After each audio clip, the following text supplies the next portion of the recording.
And look at us here after hours, and I'm all close up on the microphone, seeing all of the. There is Watch Rider now, ladies and gentlemen. Watch Rider, and of course, I want to say that I'm with the great Mr. George. Watch Rider actually made a cartoon. Now he's made some other ones, and I tweeted this. So if you haven't seen it, head on over to my Twitter, and you'll be able to find it on my feed. It is a glorious little cartoon. I was coming out of I didn't even know that it was going to be premiering. I was coming out of a real life event, and where we were, the gentleman and I were plotting and planning and organizing, and wouldn't the anti-whites just like to descend on us and make a mess of everything we're doing? But no, they can't, because they can't find us. We live, all of us, ladies and gentlemen, this second life in service of our people. And it makes life truly much more exciting and much more worthwhile to live. And I come out of this meeting, take a look at the phone. I'm walking along there, heading back to my vehicle. And there is this tweet about this cartoon that had premiered earlier. And a big thank you goes out to you, good sir, for the work that you spent there making that. The Eindelen is right on the side of the car that the character who is me is flying. It's a flying car. There is a Prometheus wearing the mask, breaking free, and check it out. I think we have a lot of interesting things that are going to be coming in the future from our friend here. What would be the proper name of that job? I don't know. Jared, do you know? And how are you doing tonight? When do I get a flying car? Maybe I think this animation. And by the way, ladies and gentlemen, only on Avatar until a package arrives. I have a package that is going to show up. No, it is not a young lady leaping out of a cake, but super secret. That I got that for you for Friday for the anniversary show. That's good. Everybody, yeah, we have the big anniversary show Friday. We'll tell you a little more about later. 2 years of streaming together, 2 years of tap. But yeah, maybe, a lot of people say there's a meme, and there is truth to it. Hey, we were promised flying cars by now. Yeah. If you were born in the very end of the last century, all of the media was saying pretty much roughly by about 2020, which I'm sure if you were young then felt so far away, there'd be the high technology and everything would be better. And instead, most things are getting worse, as we know. And yeah, maybe our people, our movement here will be the ones who finally deliver flying cars, because we're unfettered from all of that other nonsense. Yes, indeed. That is exactly what we are. Let's see. Donning Armor is here. Who else did I see? I know I saw Carlisle. She's here somewhere. Hello to you, dear lady. Hope that you are as convalescent as ever. Aunt Sally. A lot of great people. Tipsy, on the other side of the world. Justin Lee. The channel, the people who are subscribers to this channel, ladies and gentlemen, they got a private message, and I just want to make sure that it reached you all. Did you all receive the private message? It was preparation for the stream. I took a little bit of verbiage there, and I took a photograph in the room here in the office, and then I destroyed it. So the only people who have it are those who are channel members. These would be the kinds of things that, in part, you can look forward to, the fun that we have here. And there'll be, as I say, the emojis, which are going to be the best part. But yeah, some of the things behind the scenes. Let's see. Unapologetic Wasp says hello. Hello to you. Irish Ice, good to see you. So many great folks here tonight, Jared. Now, we've got a lot of things in the news we want to talk about. And as you see, ladies and gentlemen, in the last second, I added this Salvini news because this is also important. And I want you to remember when we look at some of these pieces of news, and as I speak softly so I can listen for that doorbell or the door being knocked on, we want you to remember I like this radio voice you're using, by the way. Thank you. You have to use this for it's late night somewhere next time we do one of those. Well, I'll do that then. Yes. I'll have to do it. Maybe then I'll also maybe work in my bedroom voice. And I'd imagine it's related to this. It is. It is related to this. The bedroom voice when I lean over and whisper the sweet nothings into some young lady's ears. But now that that's on my brain, I forgot what I was going to talk about. Now, what I was going to say is, All the guys out there will understand. But what I was going to say is that there's news out there that is objectionable. And this is something that we can, in many ways, I think the most important way, the interpretive way, that we can be excited about. And that is this: even if you are seeing objectionable things, if you anticipate the objectionable things as part of your journey and they have been forecasted, then you know when you see them that you are on the right path. That is how you have to view these things. That is how I view them. I had Althea earlier today, I think, tweeted about another one of my predictions coming true. And she's pretty on the ball about that. She goes back and Jason, I think Jason may have predicted this, and then she goes back and she finds it. And so these things, when we see them, we should see them as markers of the veracity and the truth that we are actually on course. You know, if we are headed for the promised land, the promised island or promised land, whatever you want to view it as, if we're headed that direction, and we know that between here and there we're going to pass those sea dragons and we're going to pass the bats from hell, and we know these sorts of things, and we say in advance that sort of thing is going to happen, then when we see them, we know that we are still on course. This is completely comports with my prediction that we are going to see everything get worse. The anti-whites are going to grow in power, and their victimization, the amount of victimization that they can inflict on us will increase. And that will happen as we grow in power for white well-being. So do not, as I said at the very beginning of the year, it's, still only in February, do not look to our increasing power in a diminution of the power or the ability to inflict harm by the anti-whites, because indeed you're going to see their power increase. You're going to see the injury that they're able to inflict increase. You're going to see it becoming increasingly bizarre and repulsive and disgusting. That is what I predicted at the very beginning of the year. I said it's going to continue until we recapture our destiny. And that is indeed the case. It will not be a diminution in what they are doing. It is going to get worse as it gets better. As I said, two great storms, one of darkness, one of light. That's what's happening with us in service to white well-being.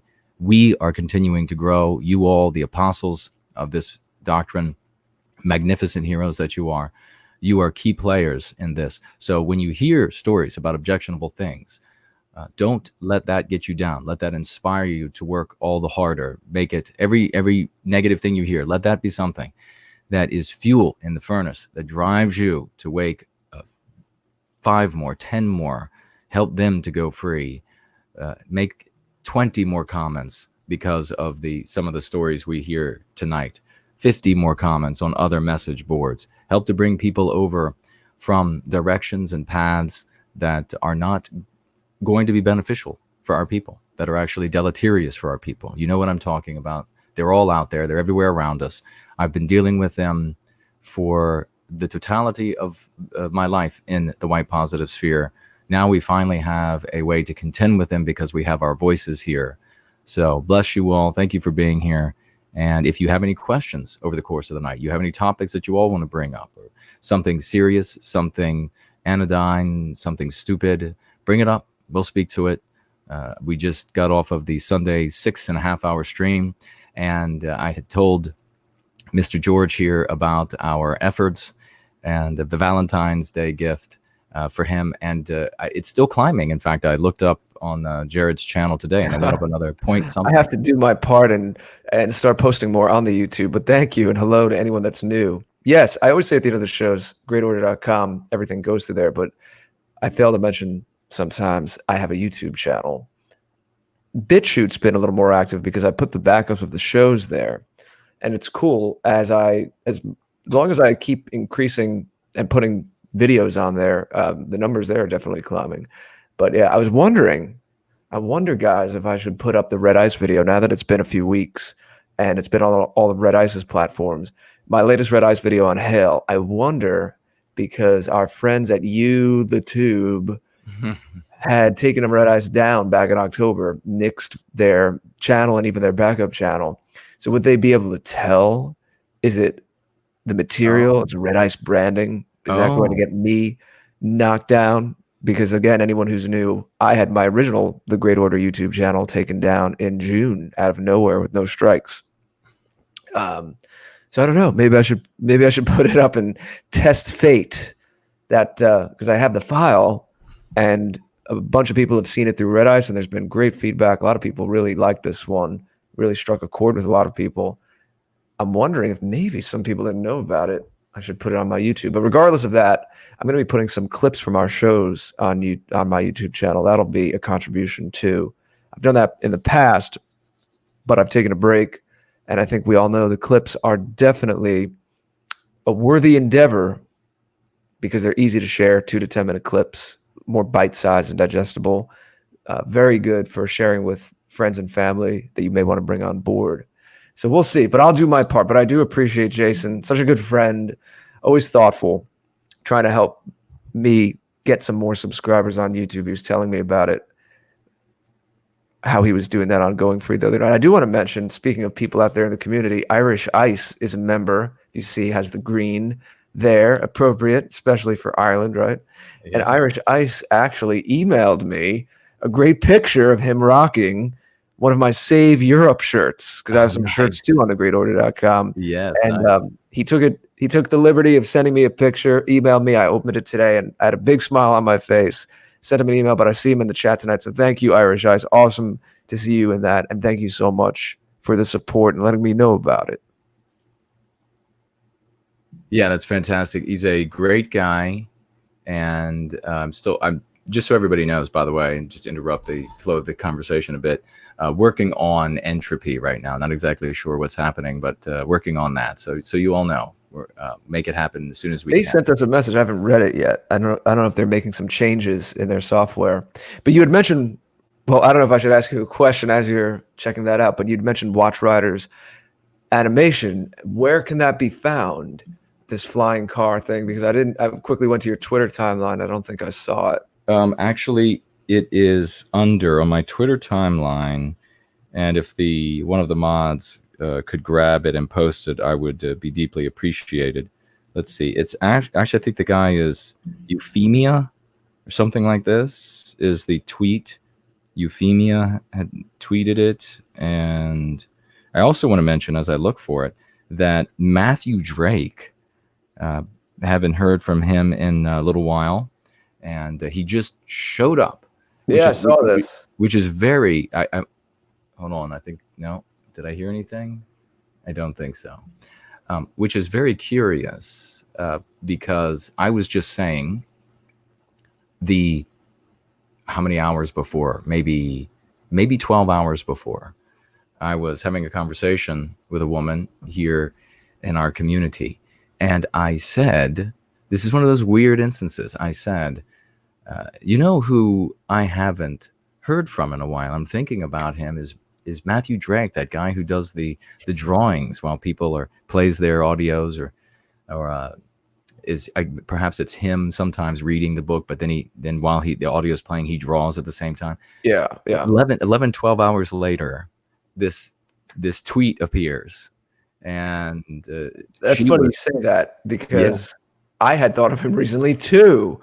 We conjured him up. Matthew, if this gets to you, we're glad to see you out there being active. I was on his show. He was gracious enough to ask me on his show about a year ago. So you know how sometimes you think back to what you were doing about this time last year. You know, the same temperature and look of the year sometimes triggers memories of what you were doing that time last year. So I remembered I was on his show and thought of him as well. I was kind of wondering where he was. And then he did one of his trademark animations using some of your audio. That's awesome. Gosh, yeah. I mean, it is magnificent, ladies and gentlemen. Please support Matthew, his young family, and the work that he's doing in service to White Wellbeing. We salute him for that. I'm deeply grateful for that magnificent piece of artwork. And I had another person reach out and say, wow, in 2 days, two pieces, wonderful pieces of artwork appear, and the one animation, and then Matthew Drake doing his drawing. We have to reach out to him and see, maybe he'll give his blessing. We could share it as a community video on your YouTube and on the afterparty.tv website. Yeah. Oh, absolutely. Let's make that happen. So it is on my Twitter timeline. It is under a tweet I retweeted by Euphemia, and if you click on that, then you see it's Watch Riders Prometheus Rising, the animated short story. I don't know if And I'm seeing that. This was in the last couple of days. 19 hours ago. 19 hours ago. So you have to look for Euphemia. And my phone is blowing up. I don't think it's the folks outside. Let's see. No. The folks outside are not blowing up. No. Well, let's hope they're not, right? Because I'm wondering whether now or maybe Friday, if we can play that animation. Oh, I think probably Watch Rider would be more than happy with that. We had quite a day on Sunday, didn't we, folks? Those of us who were here, we had. Oh, and by the way, on Watch Rider, he plays a piece of Luke Mason's music from one of the pieces that he's making in album out of the Prometheus Rising story. Oh, Jared, and I haven't even told you this. I'll have to tell you as I continue to listen for the door. But back to the previous thing, I was just saying that I'm sure we'll get his okay, his approval. I'm sure Watch Rider would be happy to see the material play on the channel with us. But I've got this new idea because when I asked for artists to come out and to participate in the sketches that I needed for Prometheus Rising, I thought, well, maybe I might get a couple, one or two, and then maybe one will be able to actually work. But I had 10 or so, and it is a bit too much to work with them, and I didn't want to turn anybody away. I still want to have this soft launch date at the 1st of next month. So what I decided is there does have to be, and it will be an unspoken reason, but there does have to be a sketch or so at the front of the book, inside the book. But as for the rest of the book, the first launch here is just not going to have any more artwork in it. What we're going to do instead, this idea hit me the other day, because I don't want to turn any of these artists away. Anybody who wants to participate, I want them to participate. And then it's just idea built on idea. So I decided to have a couple months, maybe a month, but probably 2 from now, release an artists edition of Prometheus Rising, where there will be sketches from everybody who wants to participate, and anybody who wants to, who has read Prometheus Rising, wants to write poetry about any of the piece of Prometheus Rising, or perhaps they've read Prometheus Rising and they want to set themselves as maybe a character inside a portion of the story, and they want to write a poem about that. We can include those. If somebody wants to do like a sculpture, and we could take a photo of that, nothing can be color on the inside because that drives the cost up too high. And this would be a way. And of course, I'm going to mention Luke Mason's album dedicated to Prometheus Rising, and give all of his links. All of these people's contact information, however they want it to be provided, will be provided. And then I think for Null, if he wants to include his music for these space, where it takes Prometheus Rising and he puts it in a futuristic setting. And then these people, they can get increase the possibility of increasing their fame, of folks' awareness of them. If they can parlay this into something else, something where they can make some money after getting a little bit of a name for themselves this way, that would be magnificent. And I'm 100% for that. So I hope that we can make that happen for them. That's what I'm looking to do. I think it's a really exciting possibility for everybody who would like to participate. And of course, it has to be commensurate with the spirit of Prometheus Rising, with the healthy, wholesome work that we're doing here, that sort of thing. It doesn't mean that everything, there can't be any struggle or strife. I mean, Lord knows, if you've read Prometheus Rising, you read those battle scenes, and they're not exactly the kind of thing that you would read to your 5-year-old before bed. I think you would keep that part from them. But not with fighting giant worms or snakes, right? You don't wingless dragons in In gory detail. Yes, in gory detail. Yes, you're not. You wouldn't be sharing that with the young ones right before bed, unless you wanted them in your bed shaking all night long. But Maybe on Halloween. I mean, that's right. So that's a cool idea. So you're going to do a soft launch with just a text version and then have an artist version with rich visual content. Mm. Yes, indeed. So everything, there are people out there, and this is really my dream when it comes to, and this was, when I was in the military. I say this in Born Guilty. One of the things that made me proudest was that everybody I was responsible for passed everything they had to pass, the physical and educational requirements. And that was one of the proudest moments of my life. And so when I look at our folks in the white positive sphere over all of these years, so many talented people, so many dedicated people, so many people who are like, their heart is open and they are saying, this is what hurts, and I want to make the world better for our people. And then what ends up happening? You have these subversives, whether they are not conscious of the fact that they're subverting or they're not. They're just fools, and they come in and they trample on these people's hearts. They trample on their work.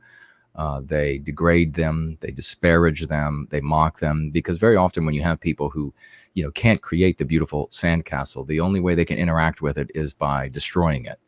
And so that's where you have all of this support shaming and other types of road blocking come in, virtue trapping, other things that we have named here, so that we have concept titles for things we want to shame out of the sphere, because these things, by shaming them out, will make us infinitely stronger.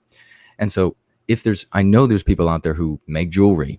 I know there are people out there who make clothing. I know, and I want them, they care about our well-being, they care about our destiny, they care about our future, and I want them to do well. I want them to be recognized for their contributions. I mean, obviously, we don't have the Soros or Bloomberg showing up with the billions and billions, but there is, and so not going to be able to get rich. That just doesn't happen. You're not going to be able to have the single-family home paid for, and the 2 cars and the 2 vacations a year or whatever. But people deserve to be recognized, and they deserve to be appreciated.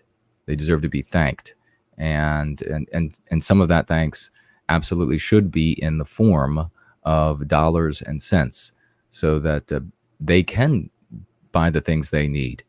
They can get by. And so that's really what I'd like to do, is to have this artist's edition of Prometheus Rising, make it really visually rich. Everybody, I mean, if somebody makes jewelry that is Prometheus Rising themed, we will photograph it and we will put it in the book, and your contact info will be there. The only thing I ask is that whatever contact info you choose, please make it something that is likely to be around for a long time, because I'm not going to be able to keep going back and changing your content info, your contact info in the book.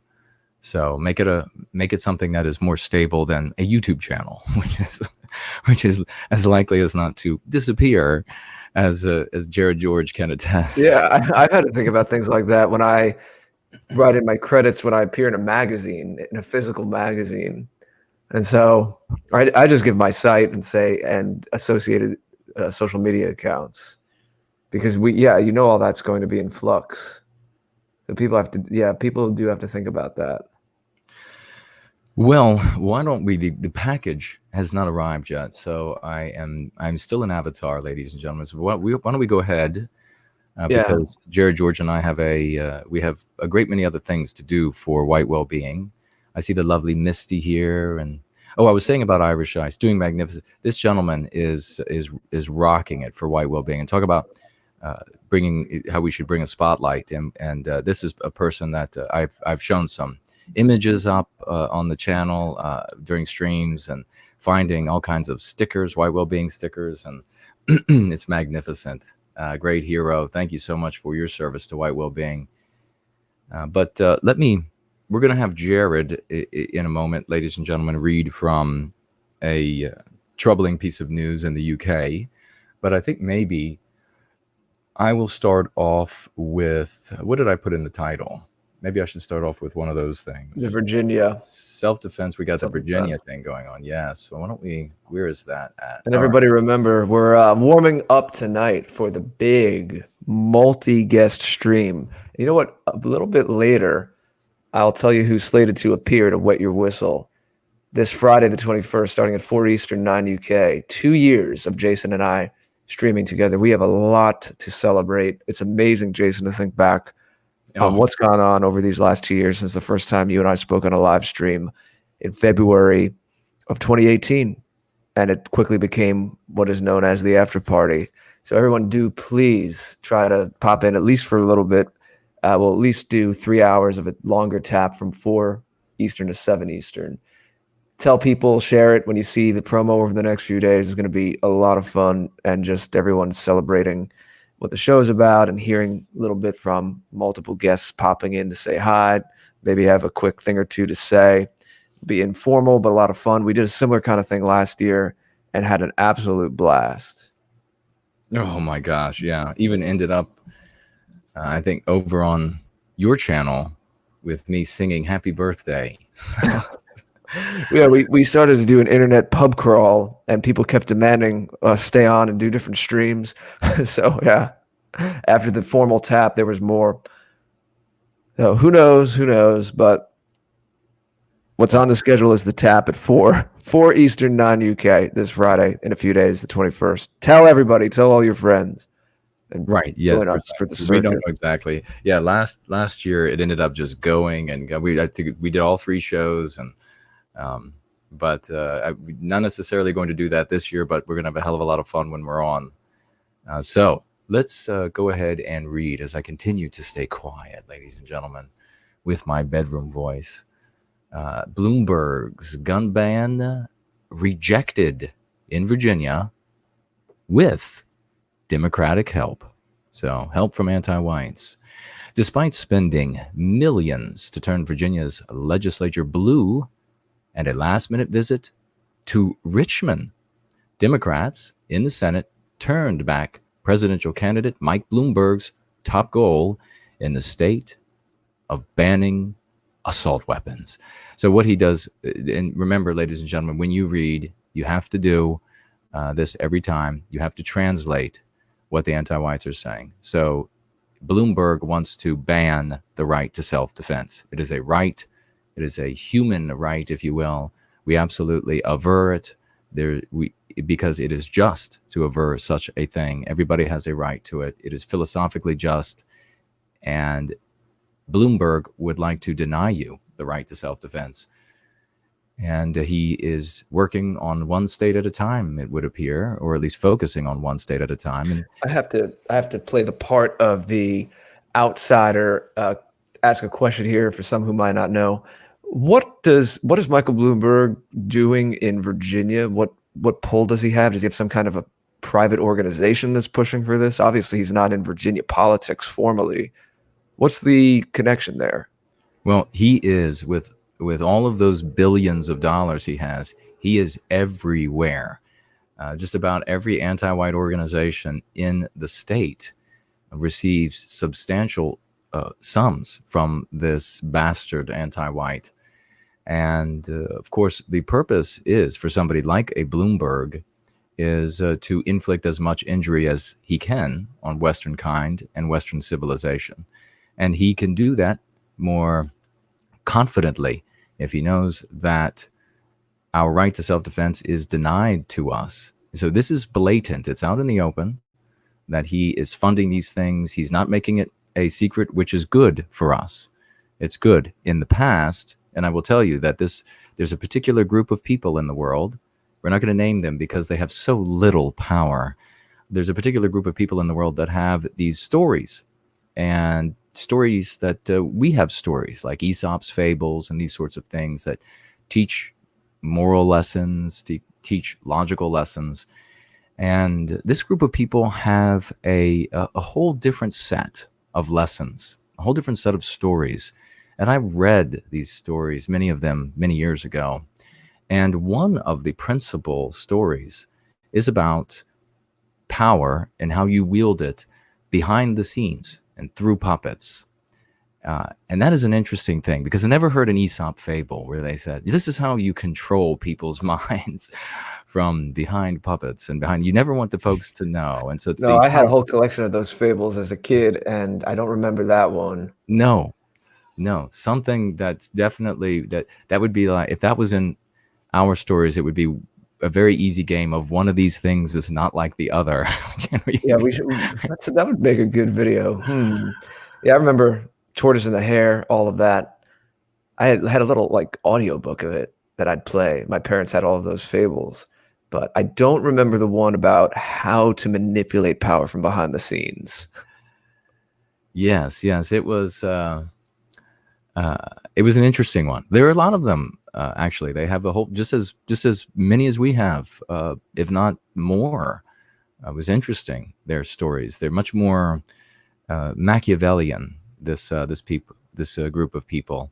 And could you imagine teaching children this? Very interesting. But so it is good that Bloomberg is right out in the open. They've just so drunk with the hubris, and there is no need to hide behind the puppets anymore. Just step from behind the curtain, drop the mask, open the trench coat, as we joked about weeks ago. Reveal yourself for what you are. And so, yeah, physically coming down, paying all these groups, making it very well known that he's doing everything he can to deny white people the right to self-defense, because the non-whites who are harmed by this are just collateral damage. This is intended for Westman, and we are going to be the principal victims of it. Well, what ended up happening was, and this demonstrates as well an important point, that democracy is a farce.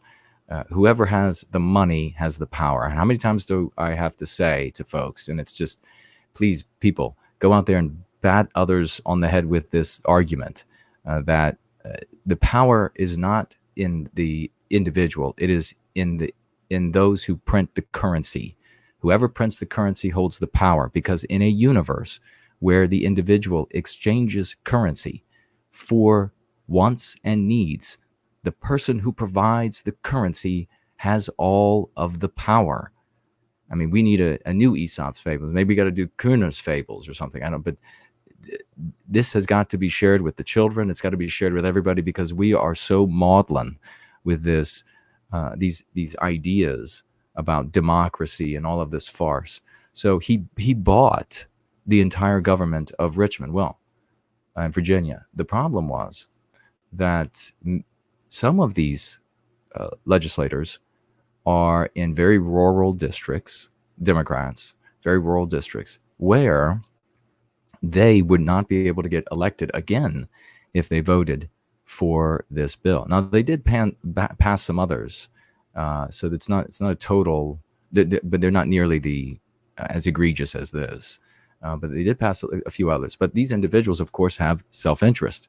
And so even though the money is flowing in from Bloomberg, they still wanted to remain in the spotlight. Maybe they have greater ambitions than a state legislator, but they decided to vote against this. And perhaps there was even a little bit of fear involved. I mean, if you live in a very rural area with country folk that would get very angry at you for trying to take away their right to self-defense. And in fact, if you are very cognizant of the distance over which a bullet could travel and how good of a shot some hunters are, I mean, I could see some fanciful fears working through the minds of some of these people, and they voted against it. So it doesn't mean it's gone by any means. It was simply tabled. In fact, I'll read here what it says. In a lopsided 10-5 vote, the State Senate Judiciary Committee killed any advancement this year on this bill, pushing the legislation off for a year. The National Rifle Association emailed thanks to Second Amendment supporters around the Commonwealth, ceaselessly voicing their opposition to a sweeping gun ban. The Senate Judiciary Committee voted 10-5 to reject House Bill 961 late on February 17th. Bloomberg's House majority in the General Assembly is not going to deliver their most coveted agenda item to their billionaire master. While the state legislature has approved several Bloomberg-pushed gun control measures, in other words, self-defense denying measures, the bill HB 961 killed today in Richmond was the top goal. It would have banned the sale of AR-style semi-automatic rifles, and I'll just stop right there for those who are ignorant of firearms. Everything that you could get your hands on, if you're a regular person, is semi-automatic. It means that when you pull the trigger, it goes off once. You have to pull the trigger again for it to go off again. So that is semi-automatic. That's not scary. That's a hunting rifle. That's the norm. Nothing scary about that. And it says here the AR is the most popular rifle in the United States. It comes in many different variations, many different builds. It would also have banned suppressors and large ammo magazines. Now, folks, suppressors, when it comes to suppressors, to own a suppressor, you have to have a stamp. It's like owning a fully automatic weapon. You have to allow the government to become your proctologist and allow them to dig through every private area of your life for all time to be able to own those things. And there actually is, I'm not going to say it because it's the kind of thing that you can lose your channel for on YouTube, but there is a way, and criminals know this, to make a suppressor in seconds for a firearm. And so this would do nothing but harm law-abiding people. In fact, the most clean people in the community, because they have to have, as I say, this stamp to legitimize their ownership of such things. Gunbound defeated this morning. The Virginia State Judiciary Committee voted table HB 961 for 1 year. 3 sheriffs were present, Vaughn, Helton, and whoever the author was of this, because he says self, I guess it's Jenkins. Our Second Amendment patriots sent a message loud and clear to these bills. We cannot rest, however, other bills remain. So I was at the gun show here in right outside the nation's capital, Washington, D.C., where I am broadcasting from tonight. And this was just on Sunday. I stopped by because there was a gentleman in the white positive sphere who knows nothing about firearms, and he wanted to buy one. So I stopped by there really quickly to help him not make a poor decision and get ripped off or what have you. And the conversation there, and this is just something I mentioned on Going Free, and I'm going to pass it over to Jared, is that nobody at this gun show, many thousands of people, were talking about civil war. They were all talking about the lawsuits that these different groups were going to be filing if the bill went through, so that this could be taken to the Supreme Court. So the verbiage that would have to be used, etc., the kind of person that would be best for such a case. So, some little old lady who happens to have a magazine that can carry a few more rounds than is legal anymore, and that sort of thing. Or they find an AR in her house or something like this. So was the track that people's minds were on. Many thousands from all over Virginia, West Virginia, North Carolina, New York, Pennsylvania, Maryland. They come from a great distance to attend this gun show because it is truly magnificent. I mean, there is some really beautiful weaponry there and other things as well, but really beautiful weaponry. So this is where it is for now. The anti-whites are going to continue coming for your self-defense, but at the moment, they're not going to be able to move forward in Virginia because even a few Democrats said denying the right to self-defense is, for whatever self-interest it may have been, was a step too far. But Mr. George, any thoughts? Well, I recognize that name Vaughn. I've seen him around, Sheriff Vaughn. I'm gonna post a story with him so people can see. But he's definitely taking a stand, and we appreciate that. He's been very outspoken. I saw him interviewed on the street when they were posting some video back from the rally last month. So he's come up a bunch. So I'm going to put him in the chat because he's worthy of being recognized. It is important to mention, as you quickly did, that there are other bills. I don't know the details, but there definitely are other bills right now. So this is not the end by any means. And hopefully, as we keep saying, it's just the fact that the mask is off and these things are more naked and apparent, and we have to use that to our advantage. That is the silver lining in all of this. Yeah, precisely. This is the kind of thing that we can find the silver linings in when the anti-whites are so drunk with their power that they're giving up on the myths of pretexts, the sort of things that undermine principally and first our women with these moralization, intellectualization, and sentimentalization. It is the kind of thing that is infuriating for those of us who can see what's really going on in the world and are stupefied with those who continue to indulge the pretexts. But Jared, if you would like to go ahead and read about the UK, and this is a really Let's go over to the UK. Travel from the Virginia, the great state of Virginia, once great state, I guess maybe showing a little bit of life left in her, all the way across the pond to the UK and see what's going on over there. Well, this is a story you may have heard about out there several months ago when the idea was batted around, but apparently it is, and unfortunately, manifesting into something real. So check this out, and I'm reading from the Daily Caller, posted this story a few hours ago. As of today, February 18th, 2020, the UK's National Health Service, NHS, will refuse to treat patients who display discriminatory behavior such as sexism, homophobia, or racism towards staff beginning in April.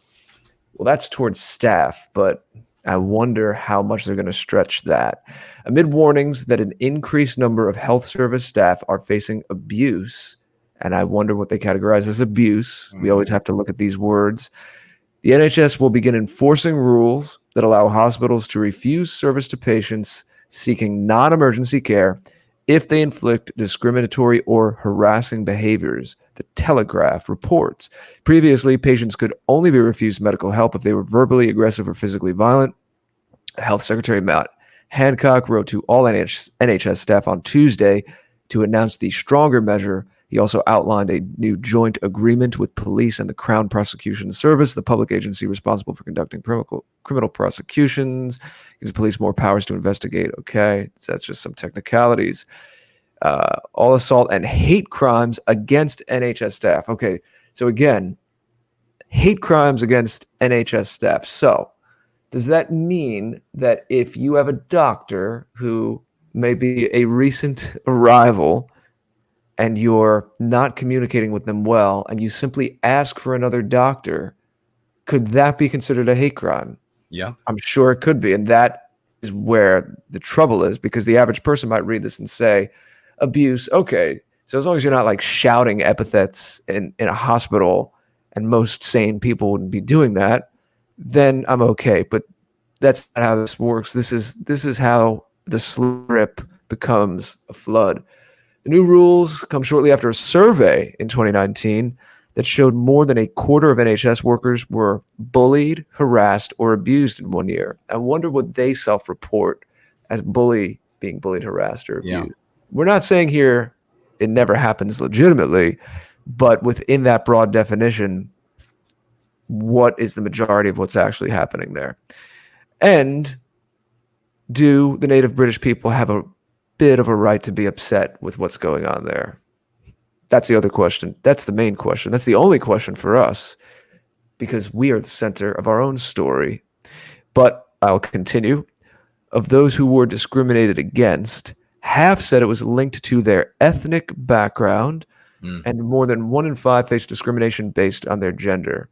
Again, that kind of thing could be the most nebulous, imagined thing, like they were looked at the wrong way.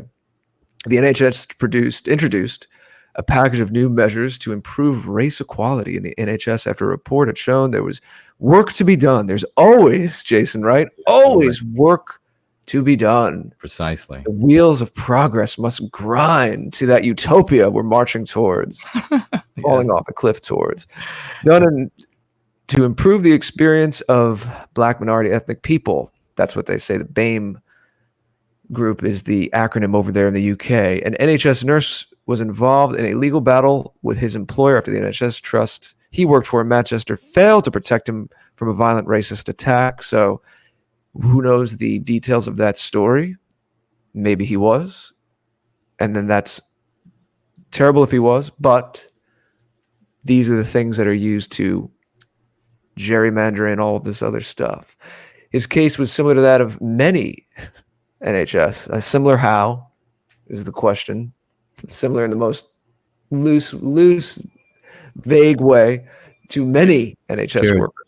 please continue. I'm going to grab the package. All right, Jason has the package, everybody. So we have to congratulate him when he comes back, when he gets back on air. But a little more to this article. Mental health staff and ambulance crews were especially likely to be victims of physical and verbal harassment and assault. Equality Act. Got to have all these equality acts in a multicultural, multiracial society, of course. It was passed by the last Labor government, which would have obliged employers to protect their workforce from harassment. But the conservative, liberal, Democratic coalition repealed the legislation. Paired with the health services staffing crisis, where many employees are quitting due to increased workloads. I wonder why there are increased workloads. Were there increased workloads several decades ago before all this was underway in a more stringent manner? Incidents of discrimination from patients add additional mental strain to the staff and could result in further shortages. Unison, a public service union, reported in data the organization collected. So, again, we don't, of course, make light of or support anyone actually being assaulted physically or abused verbally, but we have to wonder what this is really trying to sneak in through the back door. And I have someone that I know who I speak to every so often, and I hope that at some point this person will have the freedom to be able to speak about this. But I'd love to present this person to all of you who has gone through the legal system in the United Kingdom and can tell you firsthand, had to actually learn a lot, do a lot of self-taught law, can tell you how there's a different way that the native Brits are treated than the new arrivals. And it's not a small matter. This person was involved in a rape case over there. And this is someone that I've spoken to and been in touch with for a while, and is still going through that process, but has a lot of detail about how this works and how the double standards are rampant, how you can see there's really a different treatment depending on how you're classed and that special status you have, that special star, that asterisk you have next to your name if you're from a certain background. And that's all topsy-turvy because, as we all know, the native Brits are in many cases already in effect second-class citizens on that island that is the home of their ancestors. So again, we do not support actual abuse, not trying to make light of that, but we do have to look askance at an article like that, and we do have to question the verbiage, as I was doing on the fly, as I was reading that. Always highlight those vague words or those words that could be taken in a few different ways. Especially, we all know hate crime is a prime example. But even, unfortunately, words like abuse have now become, in the current climate, that kind of word that's privy to that kind of interpretation and loosey-goosey, clouds and mist surrounding it, which is another, if you want to go a layer deeper, get a little more philosophical about it for a minute, that's another fallout from this whole regime and the current paradigm that we live in, is that no one can trust what words mean anymore. People can't trust what laws are on the books because they're not applied even-handedly. And that breaks down the social contract. And how is any kind of a polity, any kind of it could be a city, it could be a county, in this case, nation states on the national level, how is that going to survive and thrive if there's not that level of the social contract where people have the same expectations? That is what this whole regime and this agenda is breaking down. and going towards this third world state and position. I see, yeah, I have Nordic Nightmare here, born in England, still technically an ethno state. Hopefully it'll remain so. Hospital fears of ethnic discomfort, Reptile is saying, extended toward those with certain tattoos or shaved heads, clothing, messages, anything discomforting to the staff. Well, thank you for putting that in the chat, because that is definitely noteworthy as well. Because again, we're in this territory where everything that's being spoken about is so loose and can be interpreted just on the feelings. And of course, the feelings of the staff, if they're of these certain extractions, that is going to be the gold standard. That is what they're going to defer to. So, well said. What about the white staff? What about the native British staff? What if they had a complaint about not feeling safe around a gang member who was admitted to the hospital? I wonder how that would happen. Jason, I don't know how much you were hearing of that, but I reported on it, and then towards the end was talking a little more, bringing it out even a little more into the realm of the social contract and how the application of the law and the language itself, how different terms are so loose that these things are losing their meaning. They're losing their implied assumptions that everyone shares. And how do you have a group of people living in any kind of organization that are able to survive and thrive with those parameters being chewed away at, that there's nothing that is shared when these things are not applied evenly, when language is this loose. Hello. Hello. Very anticlimactic. I might have to leave and come back, but here we go. All right. Well, the package has landed, and also the delivery was made. so I did. Now you have all the lights and the fireworks show for Friday for the 2-year anniversary, right? Yeah. Oh, precisely. All of the fireworks that we're going to be setting off right here in the office. Ladies and gentlemen, we weren't really doing the show on our toilets and our bathrobes. We're here. we're decent. No, I was actually in bed. I just got dressed. Maybe we should really do that one of these days. I have done streams in bed, not on camera though. Well, I tell you, this story about the UK, and this is something that I think Jay Esom is here. Hello to you, and mentioned that I predicted this a long time ago about the denial of treatment for healthcare practitioners. And of course, as with the case with all things, they are going to use some pretexts. And here, what do we hear? We hear the same kind of thing that we normally hear. It's these staff members, they're having their feelings hurt and they're feeling threatened. And here's some more pretexts, myths of pretext. Remember, ladies and gentlemen, moralization, intellectualization, sentimentalization. Feel bad for these staff members. They might feel offended. They might feel nervous. They might feel put off. You know what? If you know anybody who is in the medical field, particularly nurses, and we have plenty we have doctors and nurses and everything in this sphere, they are horribly treated all the time. It's like being a prison guard, especially when you have to deal with non-white patients. And of course, there are going to be cantankerous white patients as well. But there are different biospirits in the world, and different behaviors are considered norm or more acceptable. And then certain behaviors are in our community. Now, I know their communities are superior to our community, but nonetheless, the case is that these people are regularly subjected to verbal abuse. Ugly things are said to them because people are in pain. People are mean. People are wretched.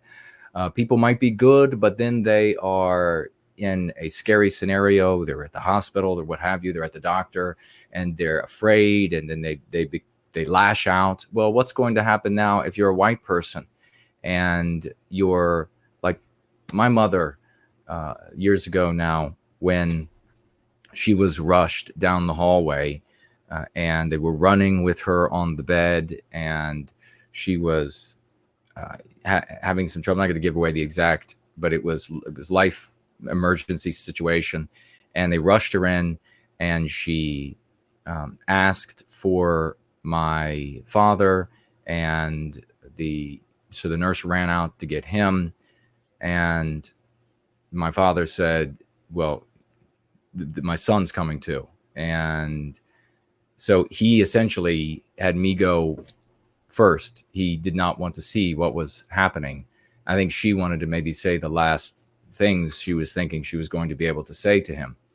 And when I went in there, they were trying to get a new vein, and the device, blew up while I'm standing there, and my mother's blood went all over the floor as these people are working on her, and it's just spilling onto the floor. And it was a very emotional moment. I could have. There were people there there were moments where I thought, some of these people don't seem like they necessarily have the right urgency. I could very well have become quite angry with them in that moment, fearing, watching what was possibly my mother's final moments. And what would happen?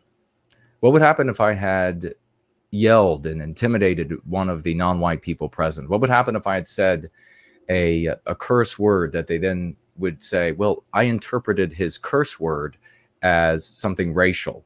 Or being directed at me personally. Right. Instead of just anger or frustration. Right. Well, maybe my mother might not receive the care that she needs. She could be denied the care that she needs because of her connection to me. You don't think so? Are you afraid to be with somebody who is talking heretically in public? Most of you are. So you know very well, if you are sane adult, that that kind of linkage, the kind of conflation would be made by anti-whites. So this is the exact kind of thing that we anticipated, predicted, is coming to fruition. It's a very ugly and scary thing. If you are, I tell you, this is another reason why, if you are a lover of these old symbols and these old this and that, put them in a place of reverence. Don't tattoo them on your body, because you're going to be in need of medical attention one of these days, and you are going to have to be picked up by an ambulance. They are going to rush you to a hospital, and they're going to see this stuff on your body. And they can, as we see now in the UK, it seemed like it was a nightmare impossibility. They can now tell you to go straight to hell. And the verbiage was back then, and Jared George hit all of the right spots. What's going to be the interpretation of this? What's going to be the interpretation of that? This is the proverbial camel's nose in the tent that will be interpreted to achieve the objectives they want. And then they will rewrite it to legitimize the results that they're already obtaining. Well, we're already doing this, so let's just put it into words.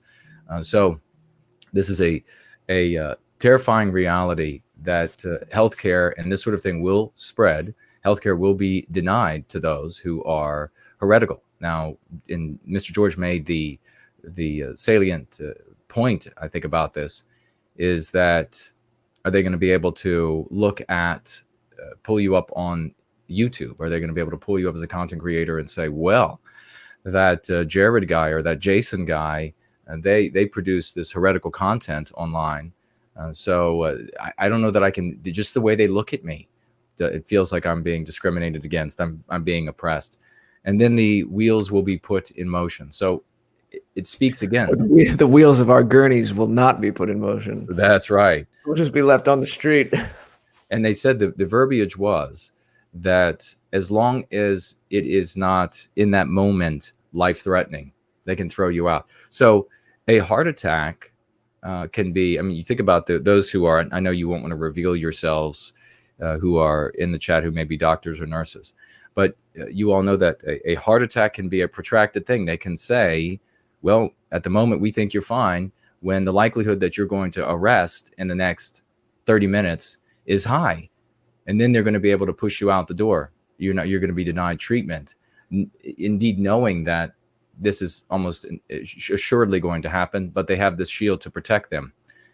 So this is the kind of thing that we need to use You say, what do we do with this? What do? You don't have the power, and Jared and I are not putting the question before you. How do you force the hospitals to, definitely don't do this. When this first came up, when the article first came up, November, about this, people immediately messaged me and said, should we start our own hospitals? Should we? No, don't think about that. That's not what you're supposed to be thinking about. Think about how to take this info and use it to help others around you go free. That you can do. You can't make a hospital. You can't build a hospital. It's stupid to even think about it.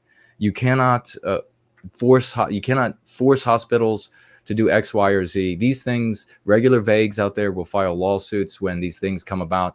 Let them worry about that. You worry about taking this information and using it in a way that can spread this curative contagion. So any other thoughts, Jared, that you have? Yeah, just very quickly, you probably aren't going to start a hospital, but it underscores the idea, and something we've spoken about and we're both very passionate about, is yet another reason you can use this to motivate yourself to live in a way that is so clean and pure, and take care of your body, exercise, stretch, breathe, eat foods that are nourishing, that aren't full of preservatives, that aren't processed, that rot if you leave them out, that have a life force energy in them.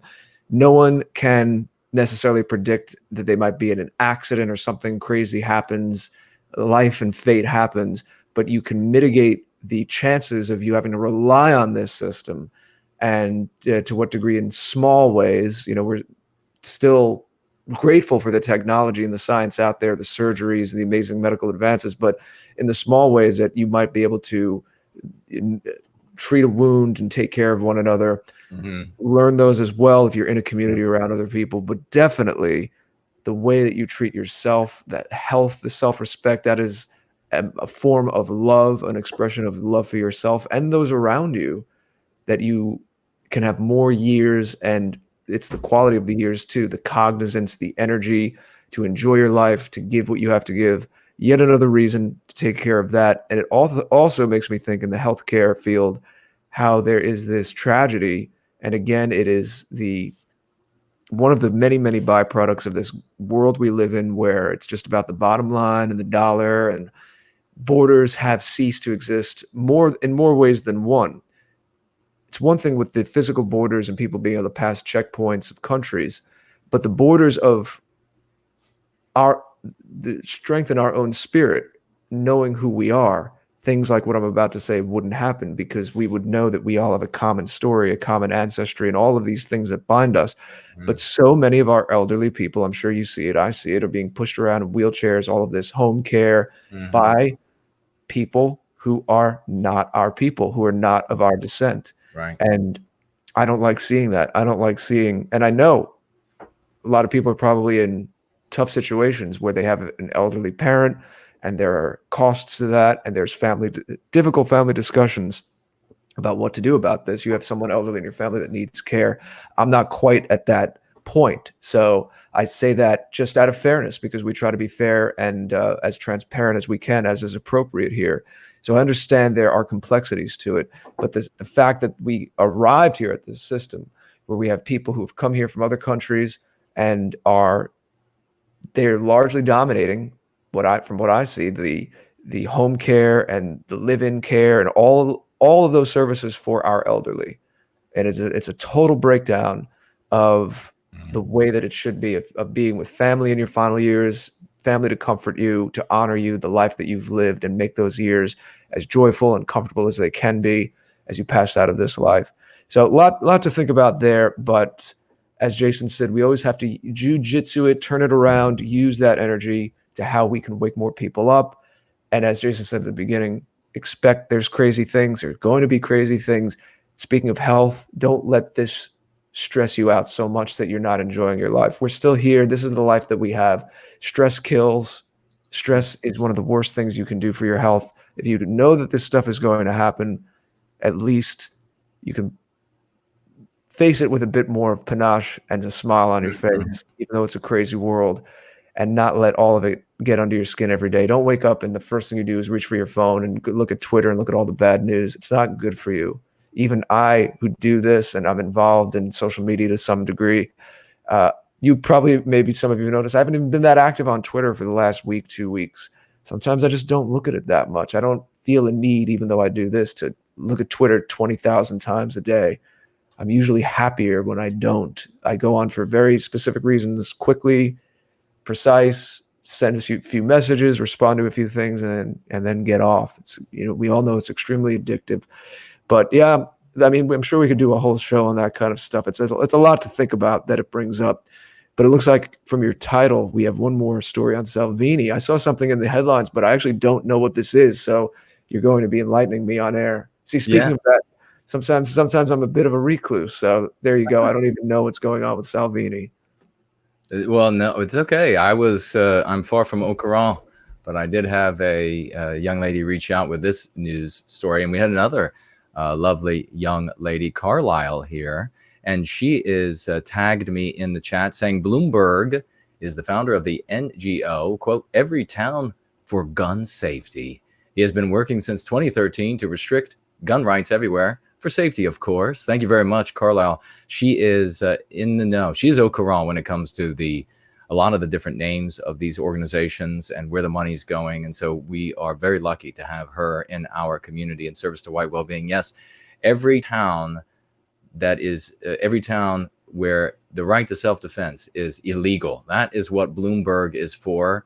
But I'm sure there will be an allowance when it comes to these laws for a particular group, but we won't name them here because they are going to for some reason still need to be safe and have a right to self-defense. I would not be surprised about that at all. And actually, I will be listening for that phone call, of those phone calls from all of those people who years ago, even 3 years ago, when we were first talking about, when I was first saying, look, we're going to be denied the right to healthcare, who said, no, that's not going to happen. That's crazy. People will just riot the very next day. Really? Are they rioting now? But thanks, Carlisle, for that info. I really appreciate that. And we hope you are continuing to get better. So we do have this Salvini thing, and I want to go through this quickly and then quickly mention a few more other things that we have here. Looks like Boy Scouts are belly up. They're now defunct thanks to anti-whiteism. Surprise, surprise. Yeah. So, I mean, why would anyone think that anything would go wrong by allowing homosexual men to be around little boys? That, in fact, why would anyone predict that there would suddenly be this slew of arrests and cases of molestation? And how would that happen? I mean, that is the predator to prey in anti-whiteism. And so needless to say, it is this is another reason why the organizational entity that we are creating is not going to be like something that has been seen before. Because if you can take down a organization like the Boy Scouts of America, then with all of the money and support and love, people, whole lives, generations of families have been in Scouts, Boy Scouts. I was one. Generations. Some of my friends, it was like their fathers and their grandfathers, and even in some cases a great grandfather in the Scouts. It's gone. It's ruined now because of anti-whiteism. And why? As Scouts have all of the right morals, the right scruples, the honor is put on a pedestal. All of these things. What did the Scouts lack? Does anybody know? Does anybody who is going free, do they know? What did they lack? They lacked the ability to go free. They lacked a psychological defense for the psychological warfare waged against them. And therefore, all of the honor, all of the morality, all of the teamwork, all of the good virtues that are taught in the Boy Scouts, exemplified in that once great organization, were not enough to save them from anti-whiteism. And then what was it, about a year ago? It became the Everybody Scouts. They let girls in. You can't have a space for boys to have that bonding and have that experience. You need those spaces. And I'm sure even in areas where there weren't these scandals that you were just speaking to, enrollment just dried up. They would, boys weren't as interested. Parents who think more like we do weren't as interested. The value wasn't there. The value was diminished. Well, precisely. Yeah. It's a tragedy. I mean, anyone who's not American, There might be equivalents in your country, but this has been an institution for what, over 100 years? That was the early 1900s Yes. that it started. Yeah. Right? I mean, if you told someone in the 1950s that this is where we'd be in 2020, it's not that things are getting worse. Like, we're living in a trough. This is bad. It's not getting bad. It's bad. Yeah. Oh, and let me, for those at YouTube who are listening, everything I said about the Boy Scouts and lawsuits and child molestation might be all false. In fact, it probably is. So everyone, you go out there, ask Snopes and ask the people at YouTube whether or not that actually happened, whether or not there were people in the Boy Scouts permitted to enter the scouting who then ended up molesting children. And I'm sure everyone who molested children, if it happened in the Boy Scouts, I'm sure that they were not all homosexual. I'm sure there were some heterosexual child molesters. So that makes everything okay. Yeah. I'll go type that in after and ask the great Oz what actually happened. Yes, ask that on Billy here saying, as I've been saying increasingly lately, on World of Warcraft. It's Boy Scouts and World of Warcraft is where this has happened, not in the real world, because in the real world, YouTube has all the answers. But it does say here, and I'll just, because we got into this, and it's so important, ladies and gentlemen. And again, we're not going to be here that much longer. So if you have any super chats or questions or statements, please get them to us. But it is so important to really reflect and to use this death of this proud institution who exemplified the kind of things that so many civnats, so many nationalists, so many patriots, so many of all of these different kinds of groups and attendant groups, that they say, if we only embrace all of this and we live by these codes, then we will survive. No, you will not. All of this has been undermined by the psychological warfare of anti-whiteism. You will not survive. Nothing was more moral and upstanding and righteous than the Boy Scouts of America, and they were taken down like a kitten, like they were some kitten that a tiger just consumed. They were just nothing for the anti-whites to destroy this organization as soon as they turned their eyes on it and decided they wanted to take it down. So let that be something that you think about and you share with others when they say, all we need is, or embrace God. That was all they were doing, all of this. All of these institutions have failed, and so we cannot imitate what they have done in the past, but to any degree, because we will be defeated as well if we do. Boy Scouts of America files for bankruptcy after sex abuse lawsuits. Now remember, I'm reading here from World of Warcraft. Ask YouTube if this is true.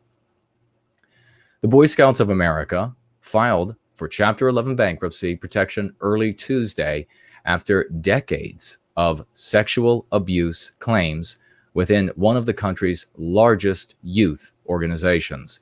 The petition filed in Delaware bankruptcy court halts the hundreds of lawsuits, I can't yell. I mean, again, neighbors are asleep. Hundreds of lawsuits of children molested, lives destroyed. How many of these children themselves are now going to become predators because they were assaulted? What were those moments like?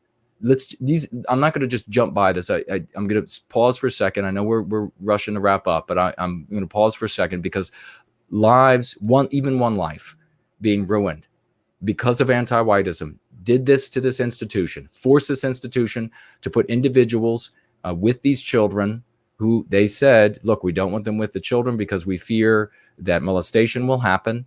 Molestation happened. Now, I want you just for one moment to think about the little boy of all of these hundreds of lawsuits. Just think of one who in that moment of absolute fear, of terror, had this grown man assaulting him.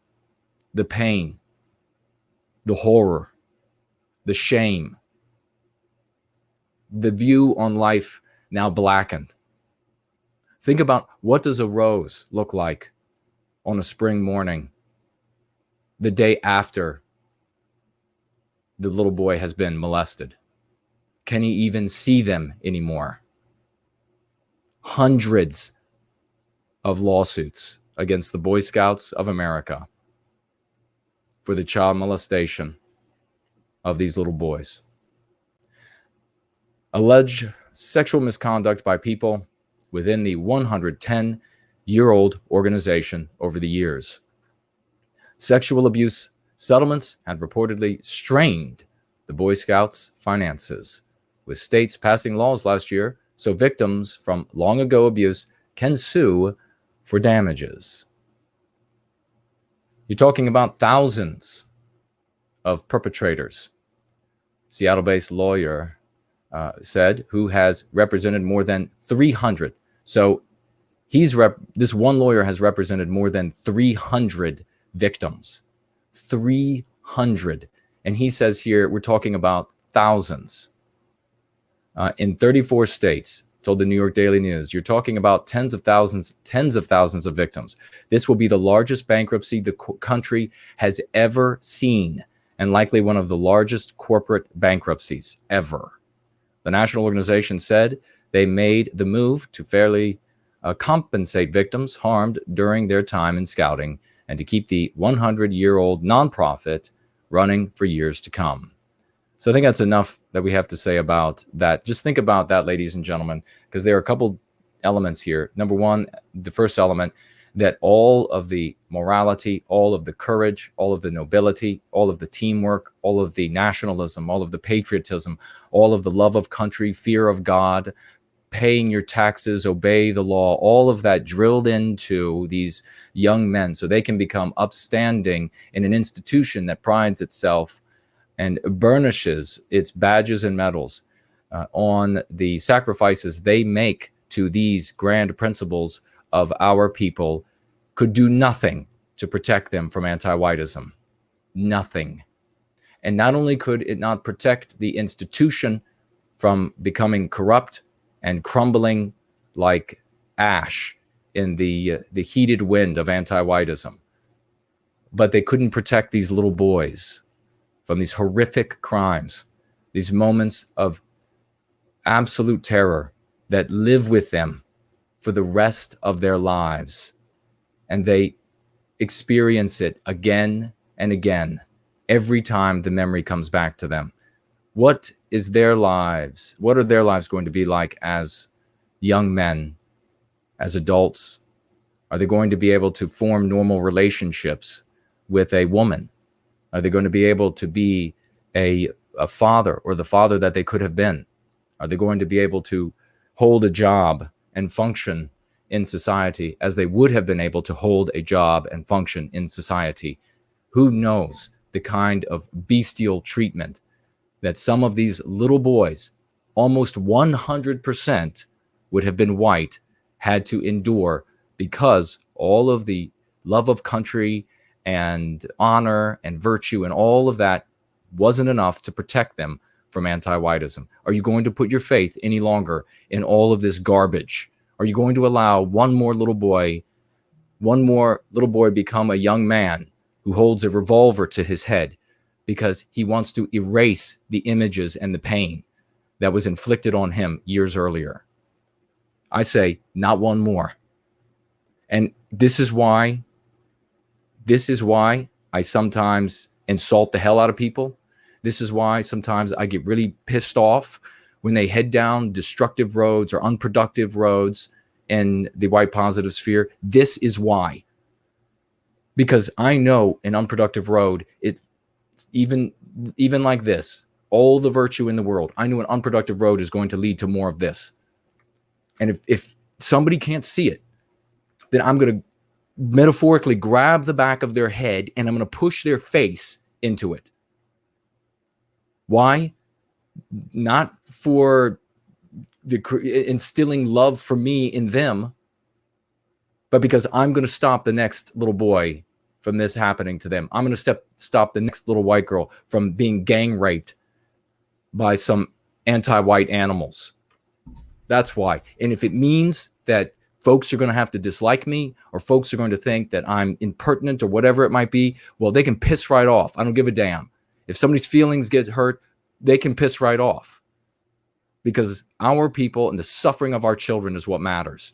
You need to feel the same way, ladies and gentlemen, that when you talk to your friends and family members, and they want to say, well, what about the feelings of these people? What about the little girl who wants to just get in and ruin this institution when she could be a Girl Scout? Or they're not just Girl Scouts, there are other female institutions out there that she could be a member of. And they said, well, what about that one little girl's feelings? You know, since she feels more than somebody else, that must mean she's right. You better get so fired up in that scenario about what ended up happening because tearing down these standards in the Boy Scouts of America. That played a big role in causing all of this today.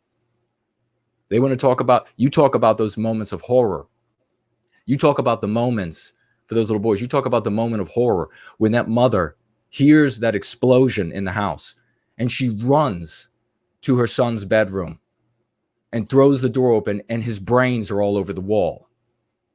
You talk about that moment with these assholes. God damn, this pisses me off. All right, we're going to move on to, Jared, if you have any thoughts, we'll move away from, I think the lesson has really been learned here. And I hope that all of you are willing to take this out and share it and get as passionate about it, because we need to make hay as quickly as we can. Mr. George. Oh, it's powerful, powerful statement. You spoke from the heart beautifully. There's nothing I can add to that, but whether now or another time, I do think that that track of looking at what you were pointing out, that the virtue, all of that isn't enough just to be virtuous. What lies beyond that then? What is effective? What are the organizational setups, tactics, strategies that were lacking there, that wasn't enough? That even if you had an organization with these virtues guiding it, that wasn't enough. So people will want to hear more and more, well, what was lacking and what can we do differently now? Precisely. That's actually, you tied it right together. That couldn't have been better. Thank you, sir. All right, let's jump on over to Matteo Salvini. And very interesting what's happening here. These are more of the show trials that the anti-whites love to have in the West. And then people, these civnats out there, they end up living in these show trials as though they are real, as though something legitimate happened because it took place in something that looked like a courtroom. And they used words that sounded like court-sounding words. And isn't that the same thing? As long as it looks the same, as long as the trappings are the same, doesn't that mean it's the same thing? No, dumbass, it doesn't. Here we have Matteo Salvini trial for kidnapping, authorized by Italian Senate. When he was Interior Minister, Salvini prevented 131 migrants from merely disembarking in Italy. Think about this, migrants. Now, when he says migrants, what he really means are Mensa members, the writer here, because, you know, anytime any border crossers come from non-white countries, they're always members of Mensa. And he prevented these Mensa members from entering Italy. In fact, I better say, for all of you YouTube moderators and the like that are watching closely, Mensa is an organization for high IQ people. Look it up. It doesn't mean, it's not some gang meaning. It's not slang for some sort of racial epithet. It's actually an organization dedicated to those with high IQs. I think it's the top 2%. And that is who are always on these boats. We can always tell because you can just see it on their faces. You know, they're angels too. It's not just intelligence. Yes. Character-wise. Oh, yes, exactly. That's true. Yes, I don't. Thank you for catching me there. It is saints in training. Saints, extraordinary genius, and saints. Their wings. Saints they being the operative word. If you know of a book, these are the saints they were referring to. Yeah. Yes. Well, I tell you, yes, they hide their feathered wings under their filthy T-shirts. But Italy's Senate has formally authorized a criminal case against Matteo Salvini, the of course, far right. And remember, ladies and gentlemen, left and right only exists in the anti-white narrative, not for us. Leader accused of kidnap last year when, as Interior Minister, he prevented 131 angelic members of Mensa from disembarking from a Coast Guard ship. Last December, the Italian Court of Ministers in Sicily ruled that Salvini should be tried for allegedly depriving. He deprived them. You see, so if you don't allow every shipload of astronauts and engineers and everything else from just entering your country when they want, if you act like you have a country and if you act like there is a border, then you are depriving them.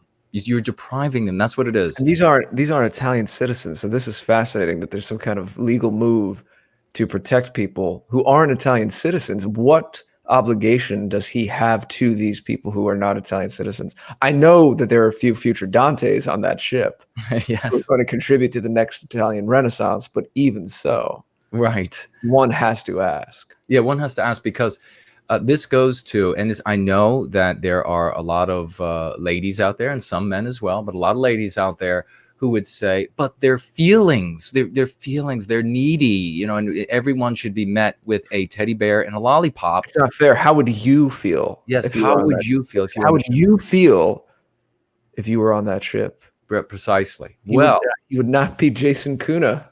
Right. Souls don't just land in random bodies. This is the heresy of everything being so just abstracted in the world that we live in today. Yes, precisely. Very well said, Mr. George. That's exactly right. And there's something called and you were mentioning it earlier, the social contract that you have with your civilization.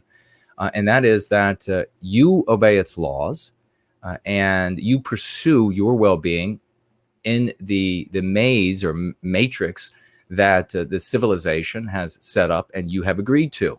If the civilization, if your country is going to break this contract that you have with it by allowing everybody who shows up at the border to enter and then have access to your country, then what you do is you create a situation where the smart thing to do is to disobey your country's laws to get ahead. That is the beginning of anarchy.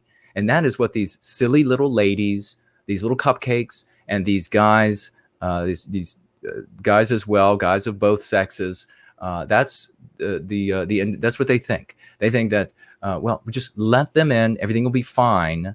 But they don't realize that on a broader scale, perhaps because they can't think that big, on a broader scale, they erode the foundations of the civilization they live in and create the ingredient for societal collapse. Because the bright people, and we can talk about one of the bright people in just a moment as we touch on our final topic, which is Blagojevich.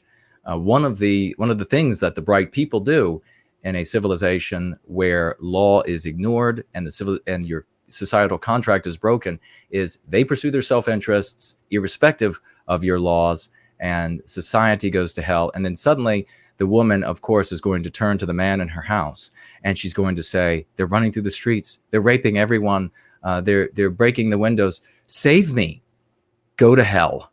Because it was your voice and along with those guys that were hide behind your skirt and white knight for you that caused this to happen. So this guy, this Salvini now is, let's see what it says here, allegedly depriving the asylum seekers of their, on the Coast Guard ship, of their liberty, depriving them of their liberty by refusing to allow them to leave the ship and enter Italy.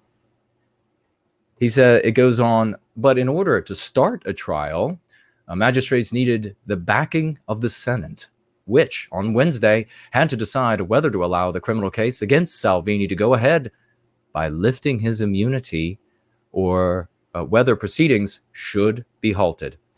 At the end of a heated debate, the majority of the senators, and I would be willing to bet, somebody should look it up, how many of the most vocal ones were shrieking Italian females, voted to lift Salvini's immunity and authorize the trial. How dare he not allow them to come in and have a teddy bear and a lollipop and as many white teenage girls as they could get their hands around their throats. At the end of a heated debate, 100, and this is of course in World of Warcraft, this would never happen in the real world. At the end of the heated debate, 152 senators voted to lift Salvini's immunity and authorize the trial, while only 76 voted to block the criminal case. And of course, ladies and gentlemen, there are going to be in every shipload of people coming to a country, there are going to be productive, intelligent people who value what they could find in the country to which they are emigrating, and they want to produce for that country. They want to become a member and identify with that country. Every wave of such people has individuals like that in it. We just happen to see a broad trend here, and we don't sacrifice the majority for the exceptional cases that are actually Mensa members among those hordes. Before the vote, countries, if they are so. Right. Yes, right. Before the vote, Salvini said the decision to prevent the migrants. Now, this is an important thing, ladies and gentlemen, that they lifted these anti-whites, both male and female in Italy, lifted the immunity that he enjoyed for carrying out his duties while in that position. This is important because what does it say to all of those who hold the similar position in the future? It says that the immunity is a farce. You carry out your duties in this role and do it in a heretical way, and we will swipe these aside and send you to jail. Salvini said the decision to prevent the migrants from disembarking was made with fellow members of government, and on Twitter he paraphrased a quote by the poet and fascist sympathizer Ezra Pound. Quote, this is what Salvini said in World of Warcraft. If a man is not willing to fight for his ideas, either his ideas are worth nothing or he is worth nothing. Salvini then said in the Senate, I want to go to a courtroom with my head held high, defending the borders with my duty. I'm proud of what I have done for my children and for the children of this country. Let's have a judge decide if I'm a criminal or if I was just doing my job. Predictions, the money is on Salvini going to jail. Now, there is a possibility, of course, that there will be some sort of, loophole that they can make use of in the efforts that the anti-whites are using against him. Hopefully, he'll have a brilliant team of attorneys working for him. Perhaps he will find the way through this, noose that the anti-whites are trying to put around him. It doesn't say anything about the possible prison term here. I don't think. I haven't read it before, but as I scan, verbiage though, he's very defiant. It's like he hasn't been touched by this modern cuckery. He has that hero fire in him. Right. And I know. So do I. I love that he was saying that. And this is the thing. And if he does go to jail, there's enough Italian people who still have that, who I think it's going to cause waves in that country. Oh, and that's a good thing. Let's go to jail, but let's hope so. Now I'm looking at Salvini. I've never really paid close attention to him before, but he's definitely not. I wouldn't refer to him as a handsome man, but I guarantee you, when he stood up and said those words, he started more than a few sprinklers in Italy. And I think he is a bit of a sex symbol over there. Well, I wouldn't be surprised at all. He's a man taking a stand unapologetically. Yes. Yeah, precisely. He's being a man. And this, ladies and gentlemen, is the way that we should all behave.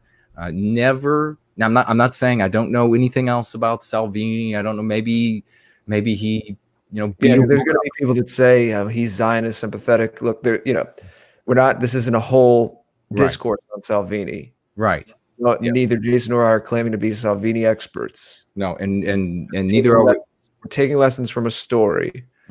Everyone has to.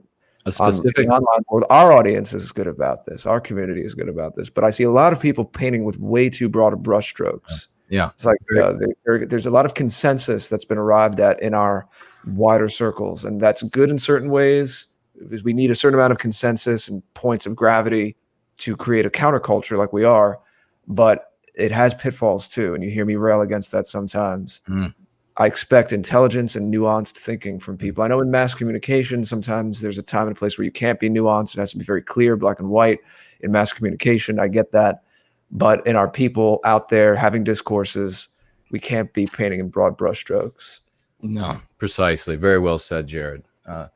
And so we are talking not in what Jared was just saying there. We're not talking about all of Salvini. We're not talking about all of his deeds or his life or endorsing any of that.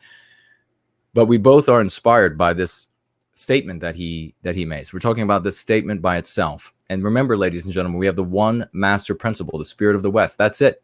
No man, no idea, no group, no political party. It is the spirit of the West. Is it in service to white well-being or not?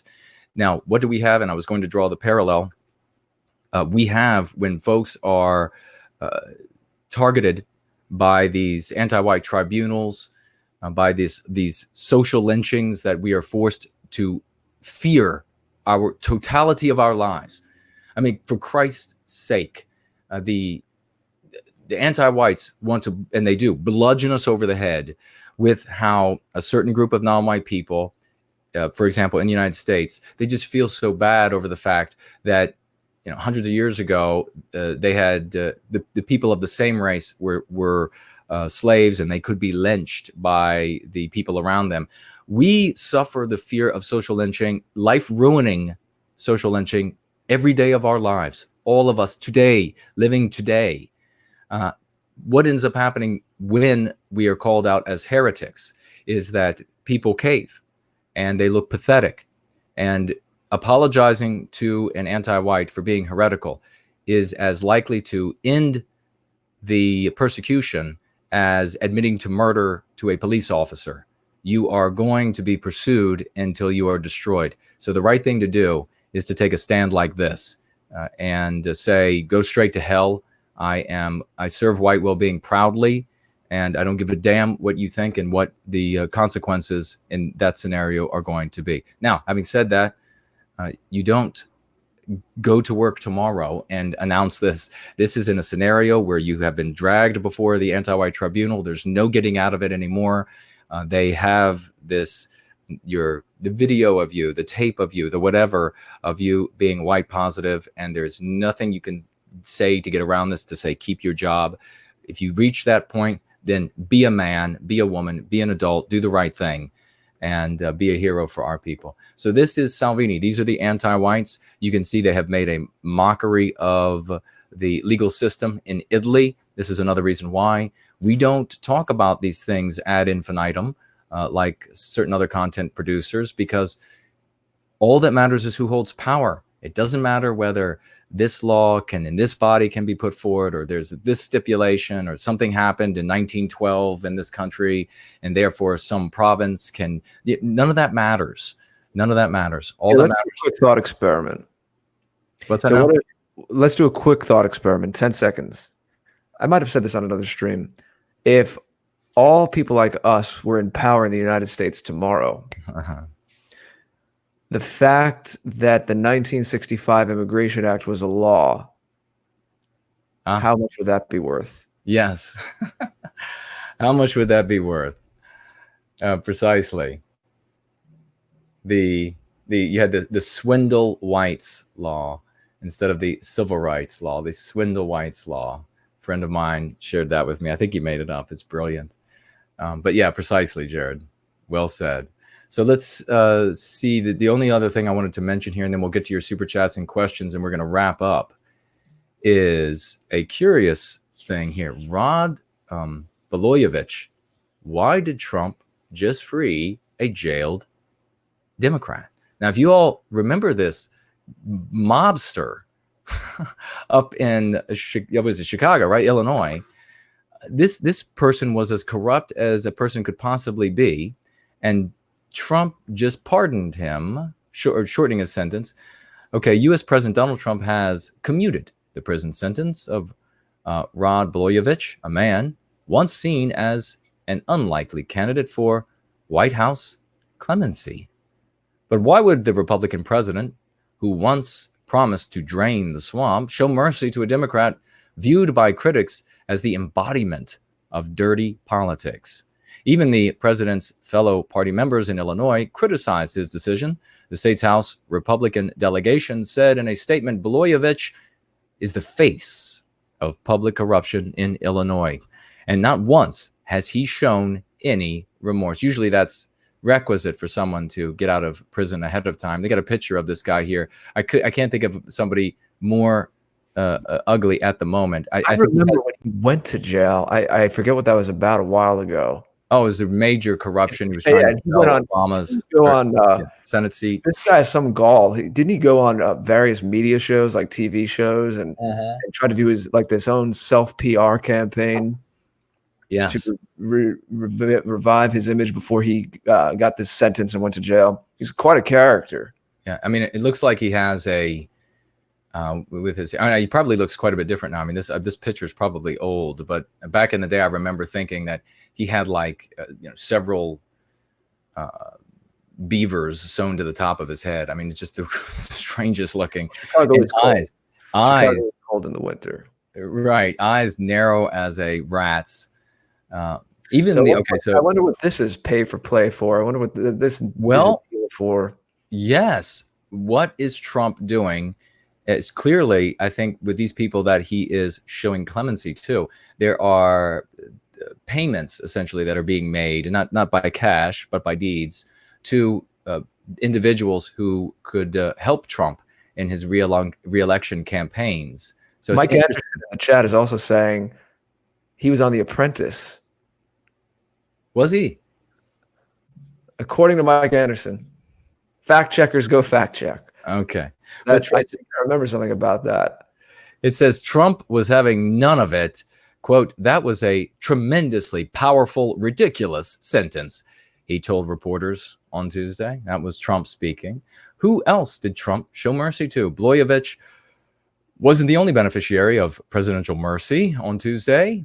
Trump went on a clemency spree, including 2-3 high-profile figures with powerful friends. Bernie Kerik, a former New York police commissioner, pleaded guilty to tax fraud and other charges and was sentenced to prison in 2010. What about our guys who defended themselves in Charlottesville? Did they get a pardon from President Trump? Well, interestingly, no. And I lost big on all the bets I made because I really thought Trump's going to come through for all of those guys who just went out to protest the white erasure, and in this case, exampled by the statues being torn down. Another one is Michael Milken, financier who rose to prominence in the 80s, convicted of securities fraud. And then Edward D. Bartolo, former owner of the San Francisco 49ers, pleaded guilty in 98 to offenses related to gambling scandals. So looks like, from what I can tell here, is that there are powerful people behind the scenes that can be of some use to Trump in his reelection campaign, and these criminals are their friends, and Trump is doing a little favor here for these people so that he can get a favor in return. Because nothing here makes sense otherwise.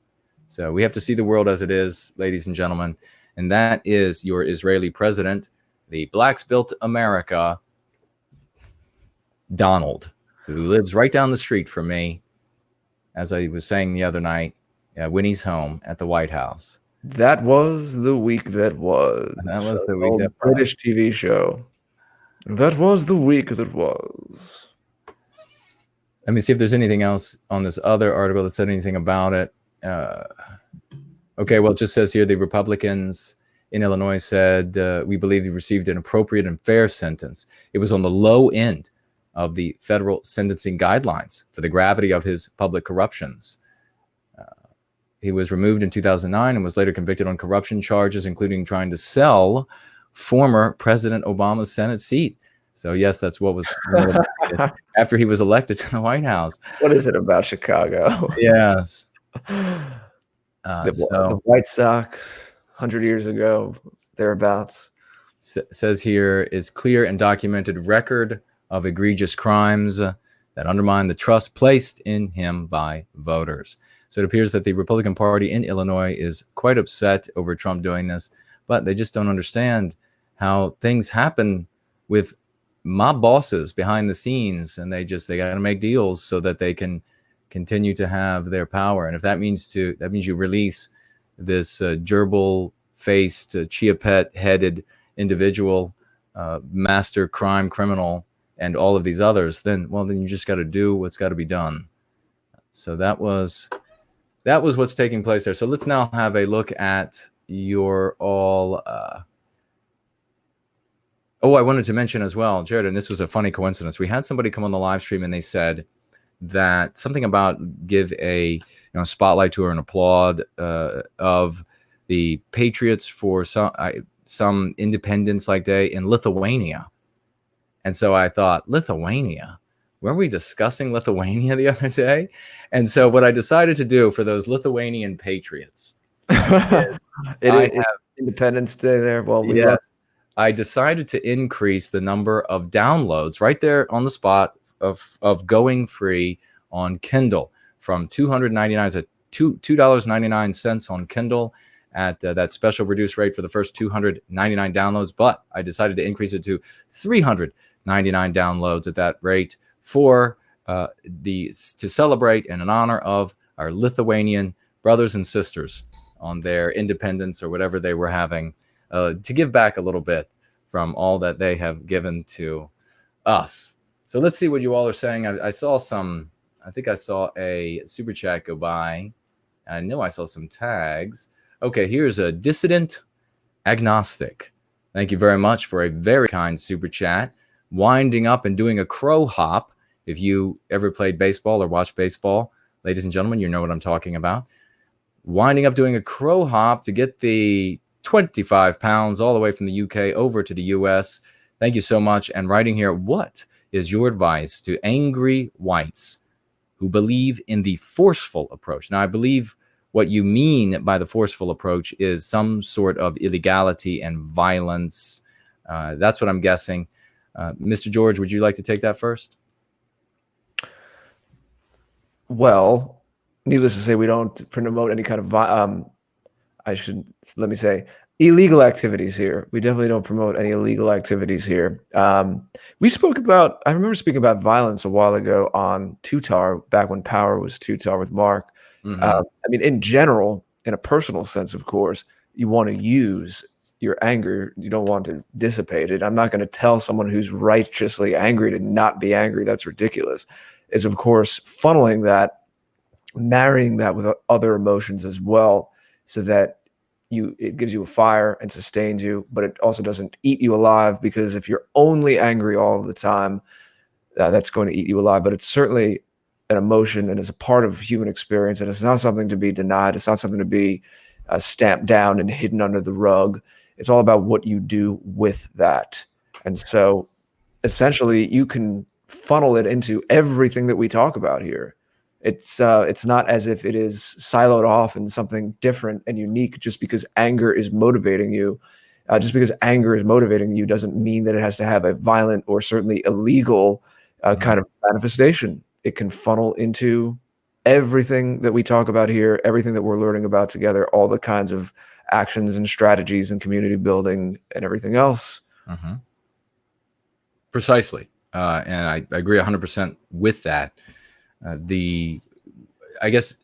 Dissident agnostic, the advice to angry whites, the advice to them and the forceful approach, the advice to them is, I'm going to echo and underscore what Mr. George just said, is to take that anger, and that's really what I do, is if you are not getting furious when you see with the victimization, you're defective and you need to work on yourself. Something is broken in you, and it is caused by the anti-whiteism, the meme pathogens, and that inability to get infuriated by these things. As white noir, you're sick.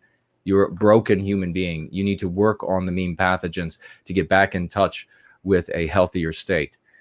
You take this anger and this absolute volcanic desire to lash out, and you wet it with the love for our people, and then you put it to productive use. Now, in the past, the arguments, the leafleting, these things were wildly ineffective. And so I sympathized with people who decided that, they said, "Oh, I'm not going to pass out leaflets because it's not going to do anything," because the leaflets were wretched. The lexicon was wretched. The dialectics were wretched. But we don't have that anymore. We have something that works, a curative contagion that absolutely is working all around the world. And so tell them, take this energy and put it towards something productive. Spread this. Be the catalyst for 100, 500, 1,000 people going free. Use that energy to make that happen instead.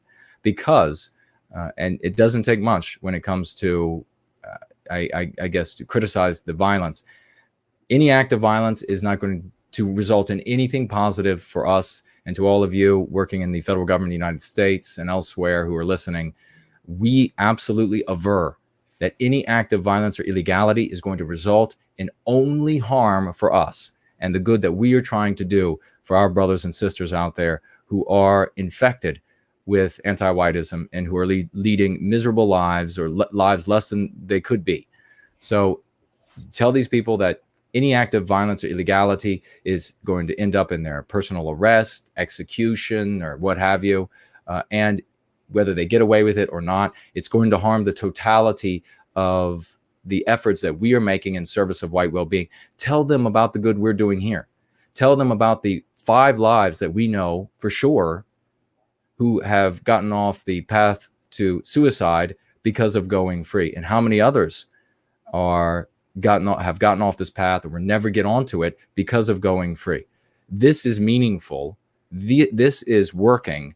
Tell them about this, and hopefully they'll see the light and they'll come to something that is productive. We want people who are filled with the energy and the passion to do great works. So a lot of these folks are the kind of people who will be able to do things from dawn till dusk and all through the night and spreading this curative contagion and help a great many lives out as a consequence, as opposed to harming innocent people who don't deserve to be. And maybe, yes, maybe if you go to some place, you're going to harm somebody that would have ended up harming others or has harmed others, but you're also going to harm people that are innocent and had not done wrong, would not do wrong.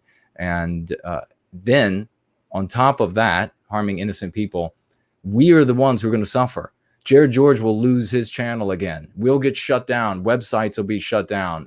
We are the ones who will suffer. The message, because the anti-whites will be able to use the hysteria of the attack to legitimize for that giant group of white people out there, to legitimize for them the extra legal steps that they take against us. Because this group is the group, right, is the reason why they don't just come and take me and Jared away right now. Because if they just come and take us away, this giant group over here is going to say, whoa. But if there was some mass killing or blows up some this or that, then if they came and got Jared and I, the public would say, well, we can't have these mass killings. They'll be able to get away with things like that. So, yeah, please do that. Thank you for the question. As a quick subset of that, and I mean, not any different, but just another layer of this, is so the question is implying this is someone, and we need a lot of people like this. We need a lot more people like this who are totally action oriented, right? And we got this. I've gotten this critique as well, and I get it. And it's coming from a different kind of personality type out there. Maybe one who doesn't even really sit and listen to these things on YouTube a lot. And it seems like, what are you guys doing? You're just talking. I get it. I get that there's different kinds of people with different makeups, and there's people that are just pretty much all action oriented. And again, we need that. I love that. I would never disparage that. So I understand it might be tough to kind of sit down and reason with someone who has all this anger and energy and wants to do something and is frustrated. The being an action-oriented person, if you aren't the kind of person that's going to want to contribute to metapolitically too directly to the kinds of things that Jason and I were speaking about for the last few minutes, is to try to have them understand that they can take those actions in their own lives. I'm sure if they're an action-oriented person, they're already doing something, but to really double down and make their life this whole ecosystem of all that energy they have in how they protect their family and how they build their strength in exercising and learning self-defense, and just make it this masterpiece of being a warrior in your own life. Make your family as protected as you can in all the ways you can, have resources, be independent, and then understand that maybe in an indirect way, you're a pod, or you're funneling into this other thing, these communities like we're doing here, and that your actions, whether directly or indirectly, are flowing into that, supporting that. There's all kinds of examples of ways you can do this. But as I was saying, even if you're not someone who is privy to be involved in an online thing right now, obviously there's going to be in real life iterations, but a lot of this, because of the day and age we live in, has to start online like we're doing now.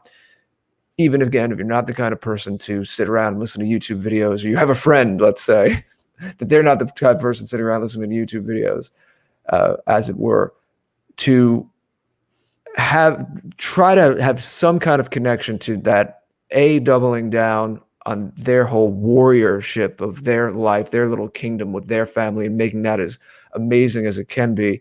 And then maybe have some kind of just way that they support or check in with or send resources to, anything to kind of bubble it up to worthy organizations. If you find what we're doing is maybe something else is, we're not saying we're the only ones. We're not here. It's not about that, but anything that's funneling into good practical work for our people, meeting the day and age head on, strategizing, getting more people healthy. If you start to talk to them in those terms, like their action is going to be their heroic work, and most of their attention is going to be on what they do in their day-to-day life, but there's some kind of connection to this wider thing as well, and they can feel like they're a hero and they see the results in their day-to-day life, but there's also this little echo or this effect into the wider thing happening. Maybe that kind of approach, I know I'm speaking in general terms, but that kind of approach, that kind of tenor that you could take when you sit down with your friend and try to reason through with them. And you might not get through on the first conversation. It might be a series of conversations over months, but could take that person who has all this potential, who is action oriented and has that fire, but make sure that in their own life and in the collective effort, it's going into something positive, not something detrimental like we spoke to a few moments ago. Mm-hmm. Very well stated. Exactly, brother. I was just looking over here. We got a couple more super chats, and it looks like Mike Anderson said he lived under the Blagojevich reign in Illinois. Says, I watched him sell Illinois' Senate seat. Jesse Jackson Jr. and his wife were caught in that. Since they were trying to buy the seat, all went to jail. Thank you very much for that insight on that character, Blagojevich, or however his name is properly pronounced. Let's see what else we have here.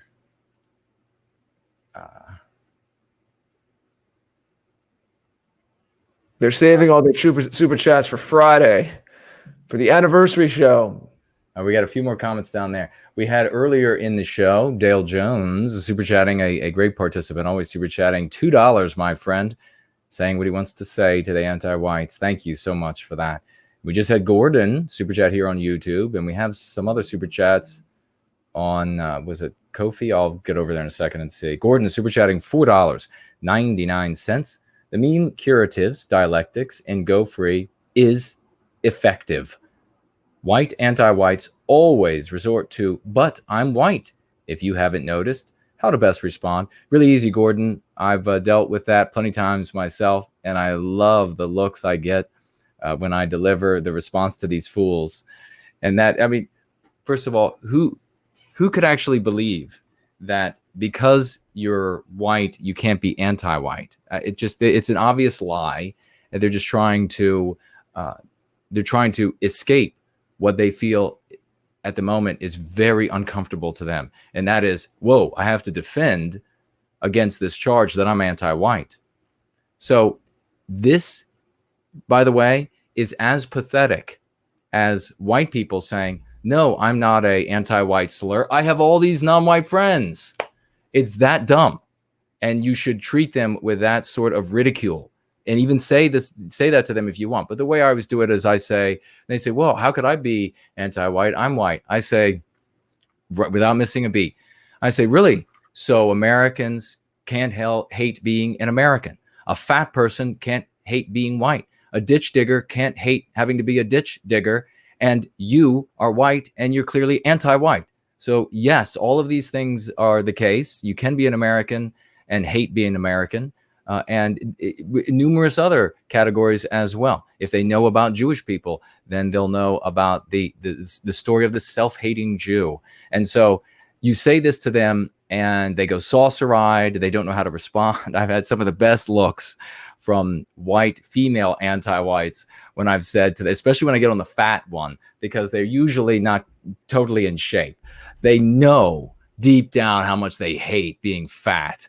Even if they want to try to force you to say that it's pretty, they know they hate it. And so when you say that fat people can hate being fat, Americans can hate being American, they end up looking a fool, and they immediately give up on that silly argument that how could they be anti-white when they're white?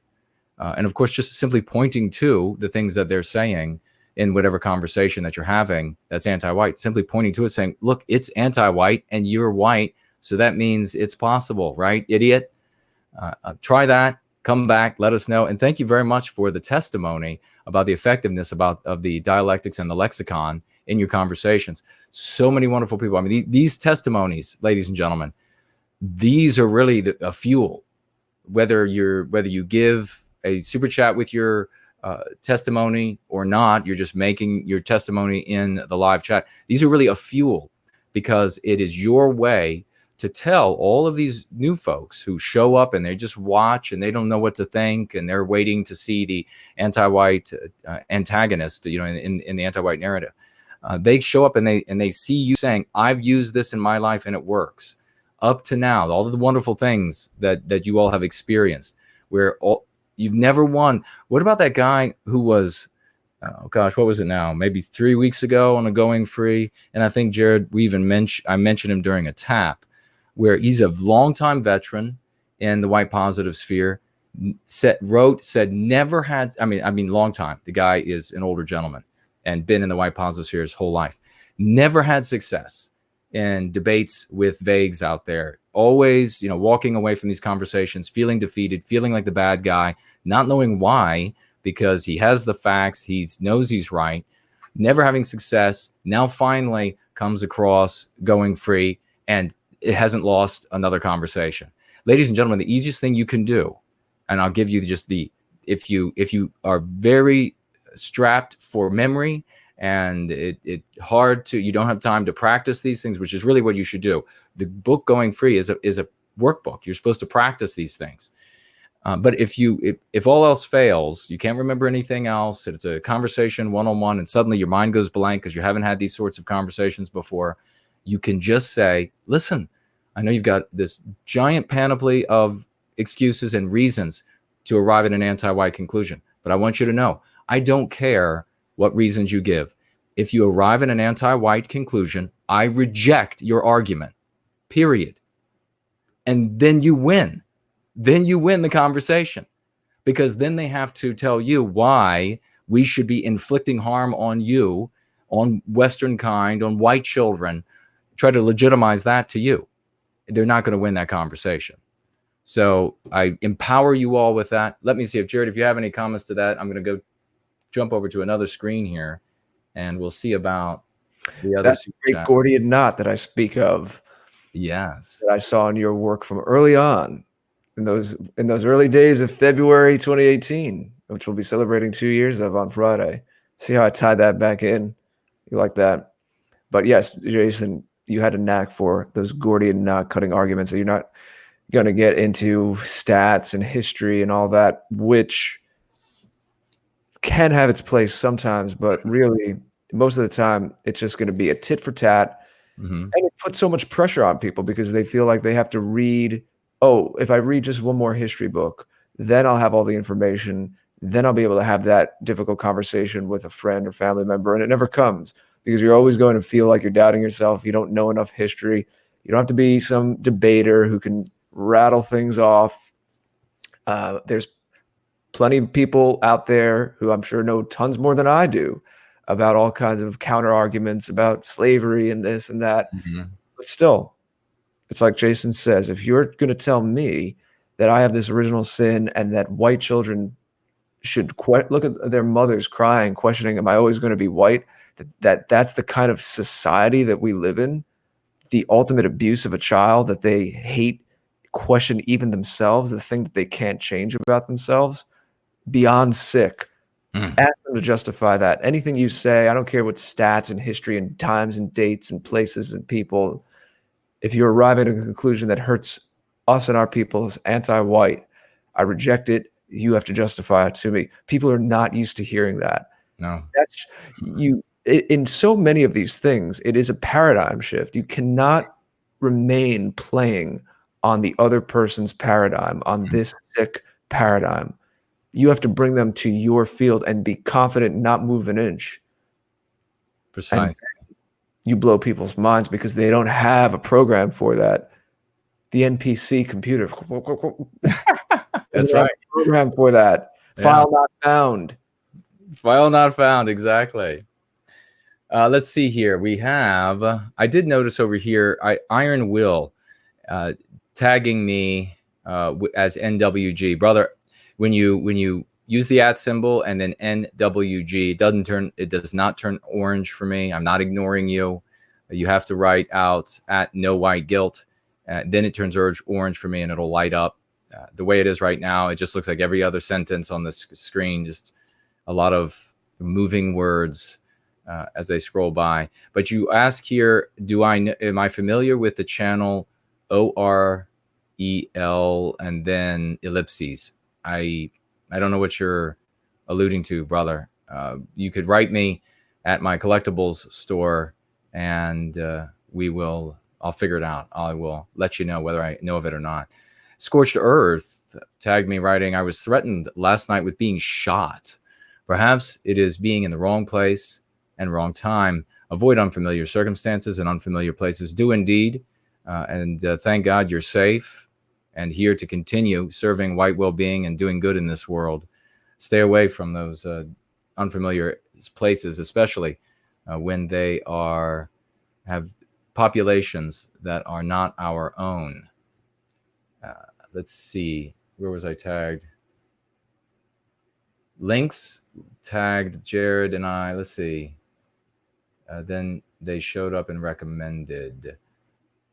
Links seems new and nice to see you.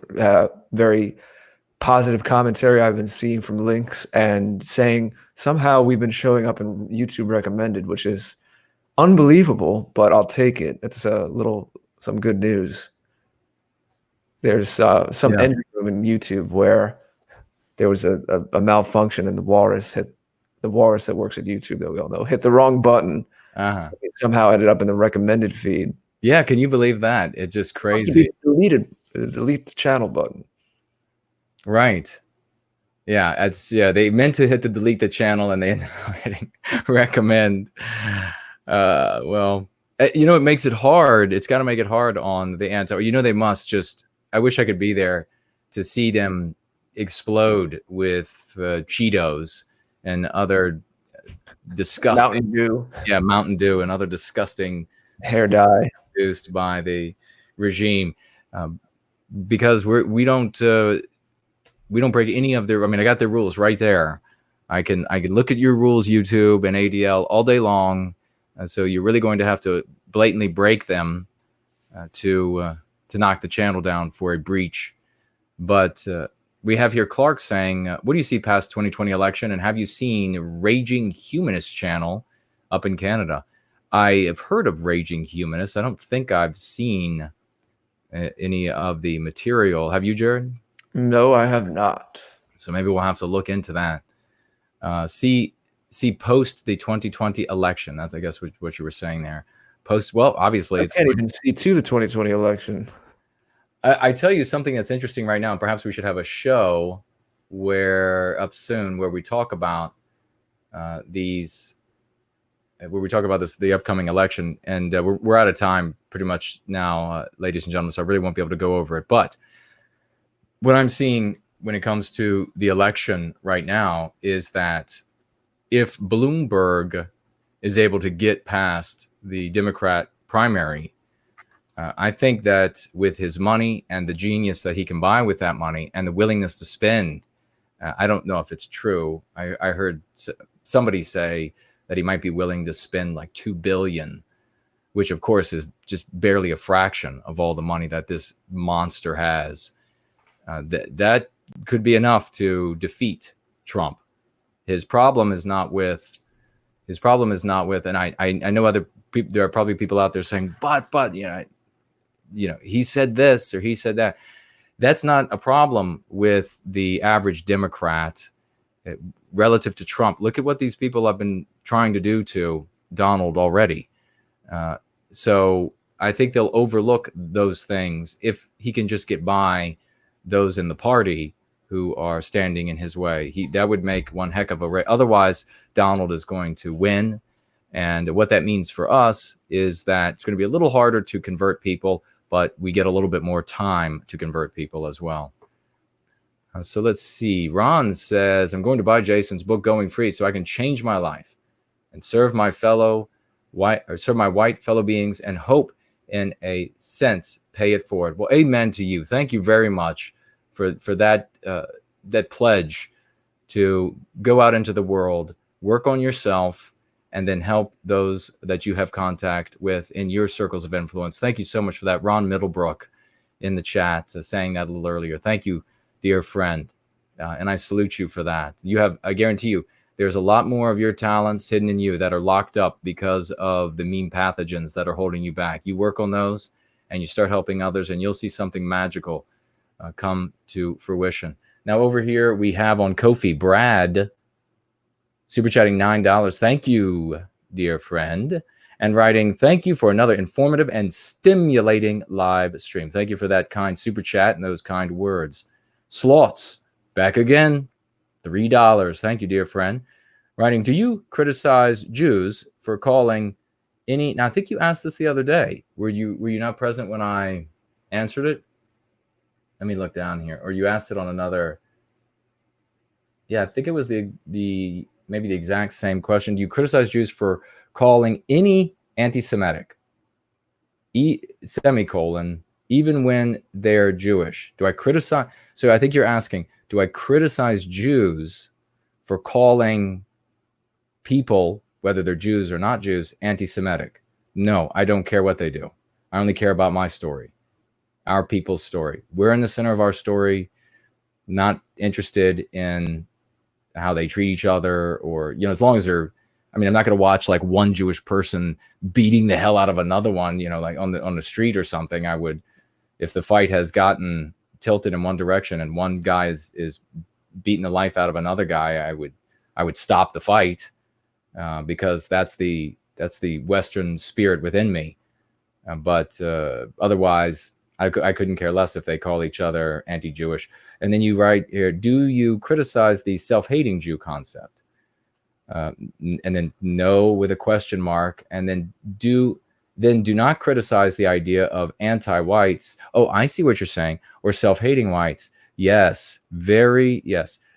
To any that would do so, precisely. So what Slotz is saying here, and the fault is not in Slotz and what he wrote, but the fault is with me if I have made unclear what he wrote. What he's saying is Jewish people criticize each other. They'll call each other anti-Jewish. They'll call each other self-hating. And if you don't criticize them, if you're vague out there or an anti-white, you don't criticize them for doing this, then you should not criticize us for calling whites who are anti-white, calling them anti-white, calling them self-hating whites. So yeah, absolutely agree with you 100%, good brother. Thank you for the kind super chat. And I apologize for not making your words more lucid, but I hope I wrapped it up there. We have also the great Western Crusader back again and also in the chat. Great to see you, dear friend. Super chatting $3 over here on Ko-fi. Thank you so much. Jason, you are correct. However, let's be encouraged by Malkin's news. Malkin's news, no matter. Okay, actually, I think this was yesterday. So thank you so much for that. It was actually Sunday, but it ran into the morning, so that's why it has that day. Thank you so much. I guess that's what happened with slots too. Thank you, brother. So let's see. Did anybody try to super chat on Ko-fi or Cash App and had trouble with it? If you didn't, fine, don't say anything. If you did, then please let us know. Otherwise, thank you so much. Irish Ice over here as well, $3. Make anti-whites afraid again. Stand up. Kip, keep it Promethean. That's what he means by that. And afraid, right, of our heroism, afraid of our love, afraid of our willingness to defend our children, so that they won't be able to inflict the kind of harm that they would like to inflict, the kind of harm that plenty of anti-whites were able to inflict in the Boy Scouts that we were reading about earlier. Yeah, that's the kind of thing that they have to fear, is that we are going to get to our brothers and sisters. We're going to wake them up. We're going to help them go free. And that will put an end to their ability of anti-whites to inflict harm on us and also ride this gravy train of the financial rewards, the sexual rewards. So there's plenty of carnality that the anti-whites get out of this anti-white state of affairs. We have people asking about entropy in the chat. It'll be back. They updated their system, so it's not up today. But thank you for mentioning. Thank you. Exactly. Thank you so much. And thank you for the update, Jared, for providing that. Looks like Journey says 2 anti-whites were talking in a coffee shop I was at. I overheard one of them say to ban silverware because it may have, and then an anti-white slur, origins. Well. Now, what I would have done, in that scenario, and I've done this kind of thing. I've had conversations at play when I used to. I don't go to Starbucks, but back in the day, I did. And some of you will have remembered I shared the story about when I was walking in and I was in my black trench coat and the glasses on and suit. The birds whenever you walk the pigeons, you had a moment like you were stepping out of the Matrix or something. Yes, well, it was crows. It was all big crows. Crows, yeah. Oh my God, it did. I thought, geez, that they flew by me. I saw them. I walked through. They flew by, and then they flew up. And then when I walked inside, everybody in the Starbucks, they were like, "You look like you just walked out of the Matrix." And it was funny because I was thinking the exact same thing. So, no, what I would do in a situation like that, if they were talking loud enough for not only me to hear, but others to hear in the Starbucks, coffee shop, wherever you are, I would have gotten the attention of someone else. And this is a personality thing. I'm not saying that everybody's going to be able to do this or that you should do this. I mean, you might be in a dangerous place. It's a lovely woman in the White Positive Sphere I've known for years. She actually called me from a coffee shop down south. That's the closest I'll get for the location, in the midst of being threatened by anti-whites. And she was pinned herself into a corner, and she had first called the police and then called me. And I wanted to jump in the car to go help her. She's a lovely lady. And I couldn't. It was just too far away. I mean, maybe if I had these flying cars, maybe if Watch Rider had actually made the car for me, I could have hopped in and made it down there to assist her. But it was too many hundreds of miles. I felt really powerless. It was a terrible feeling. I hope she doesn't watch this. I don't really think she watches much on the internet, but it was a terrible feeling not being able to help. But what I would have done is I would have gotten somebody's attention there. I would have said, "Hey, pal, can you believe these guys over here?" And then gone into how idiotic they are and how anti-white they are. Can you believe how anti-white these guys are? And I would have talked loud enough for not only the person that I was speaking to hear, but anyone else who may have been sitting there, and then even the anti-whites that are present, so that they hear that there's this social condemnation. And then what happens is, and this is the way the anti-whites have worked, everybody in the room then wonders, who else is thinking just like that guy, but not saying it? They'll all fear, because it's one of the natural human instincts. They'll all wonder and fear that everybody must think that like that person, because that person is saying it out loud. So that's the kind of thing that I do. Don't do it if you're in any kind of scenario where you could be harmed. But that's really funny. They have origins that, and I guess is the case with all things science. And we have Mike saying that Jared George and I have helped. You and Jared George have helped in my process. Finding those stickers helped build confidence. Thank you, Mike. That's magnificent. Yes, out in the world, finding stickers, sending us the pictures of all of these stickers found all over the city. I think there were scores and scores, well over 100 of them. An amazing thing. Somebody's out there, and Mike just has such luck to find these no white guilt stickers. And well done. And you're most welcome. Thank you for your gratitude. Looks like we do have another super chat here. Matt, writing with $14.99. Hail victory. Have Keith Woods as a guest. My mom is Greenpeace social worker, and she likes Keith. The kid is almost ready to be Jason and Jared level leader. Oh, thanks you for that. Keith was a great guy. We had him on over on Tap, and we would have him on. I think you meant.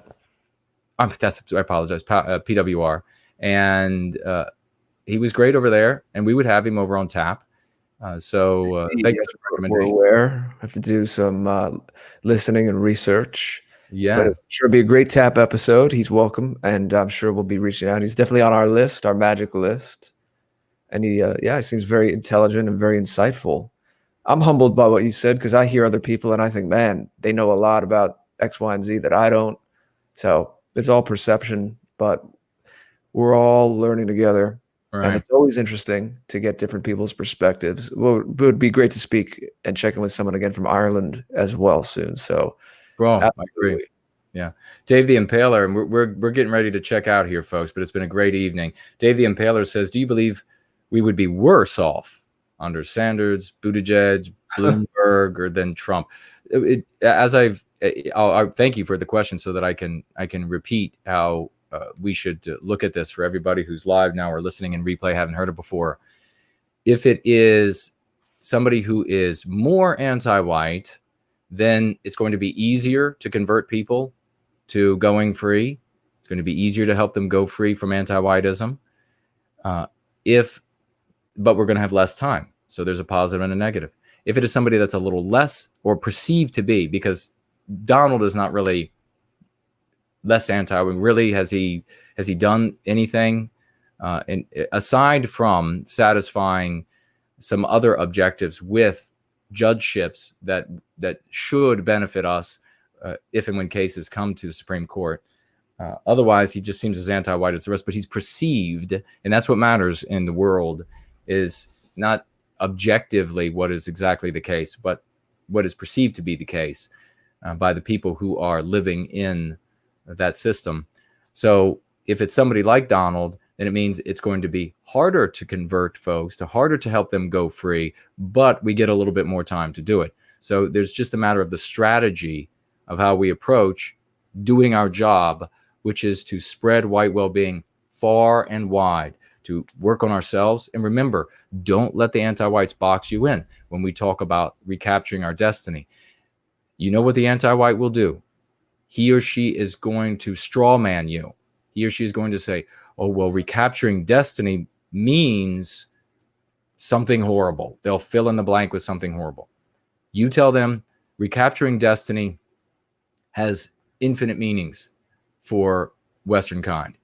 Recapturing your destiny can be like Dion, the magnificent artist, and her work is going to be certainly in the artist edition of Prometheus Rising.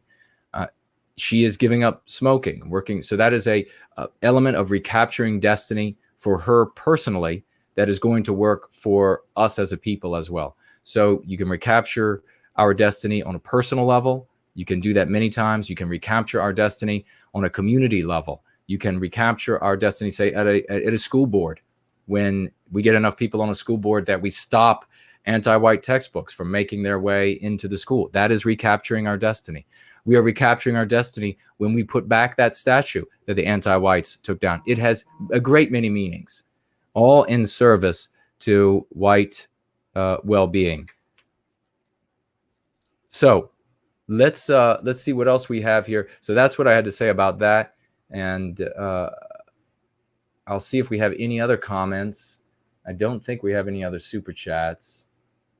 And I see the error that I was actually making. I was here criticizing in error slots, but it was actually the super chat from the Going Free that ran over into the next day for where slots. I have Matt D154 saying he loves the video with the narrators. That's who we are. I'm going to put the BitChute link in the chat. This is also by YouTube, but I like to highlight the BitChute. So thank you for that. It's on thegreatorder.com and it's on the afterparty.tv as well, because some of Jason and my standalone videos are in the editorial vids page on the afterparty.tv. But here it is, going in the chat, who we are. That was a labor of love. You can hear Jason, his voice contributing to that as well. I mean, it was a giant thanks to everyone who was involved. But this was a project that Mr. George envisioned, brought to fruition. It was one of the reasons why it's a magnificent piece. It's going to help. I mean, who knows, Jared? Who knows how many people are going to end up watching this, being inspired? They're going to start going free. And then the people that they are going to help. You don't know the ripple effect, folks. And you all can play a part. It could be for all the work that Mr. George and I do to help people going free. Maybe you're the one who posts the comment that the 17-year-old or the 21-year-old or whatever reads, who he then goes on to do whatever that truly opens up the gates of freeing us from anti-whiteism. Who knows? You could be the one who makes that happen. So you just don't know how big of a role you can play, because you see these things so narrowly. I've had so many people say, well, what use is it to just pass out a leaflet? What use is it to just make some comments on a live stream or on somebody else's thread on some other element of the white positive sphere, or to get onto Facebook on these other Facebook groups, conservatives and the like, and say, what's that really going to do? It's going to do a hell of a lot, because you are, and we're just going to keep saying it, you are one of the H2O molecules that with all of us come together as the tidal wave. If you're not there, and enough of you are not there, we don't have the tidal wave to reclaim our destiny. So we all have to do whatever we can do, and your little element might be what pushes it all over the hill, over the bump. I do see this links and the shadows writing here that these shows helps me improve myself as I get back on my feet. Thank you.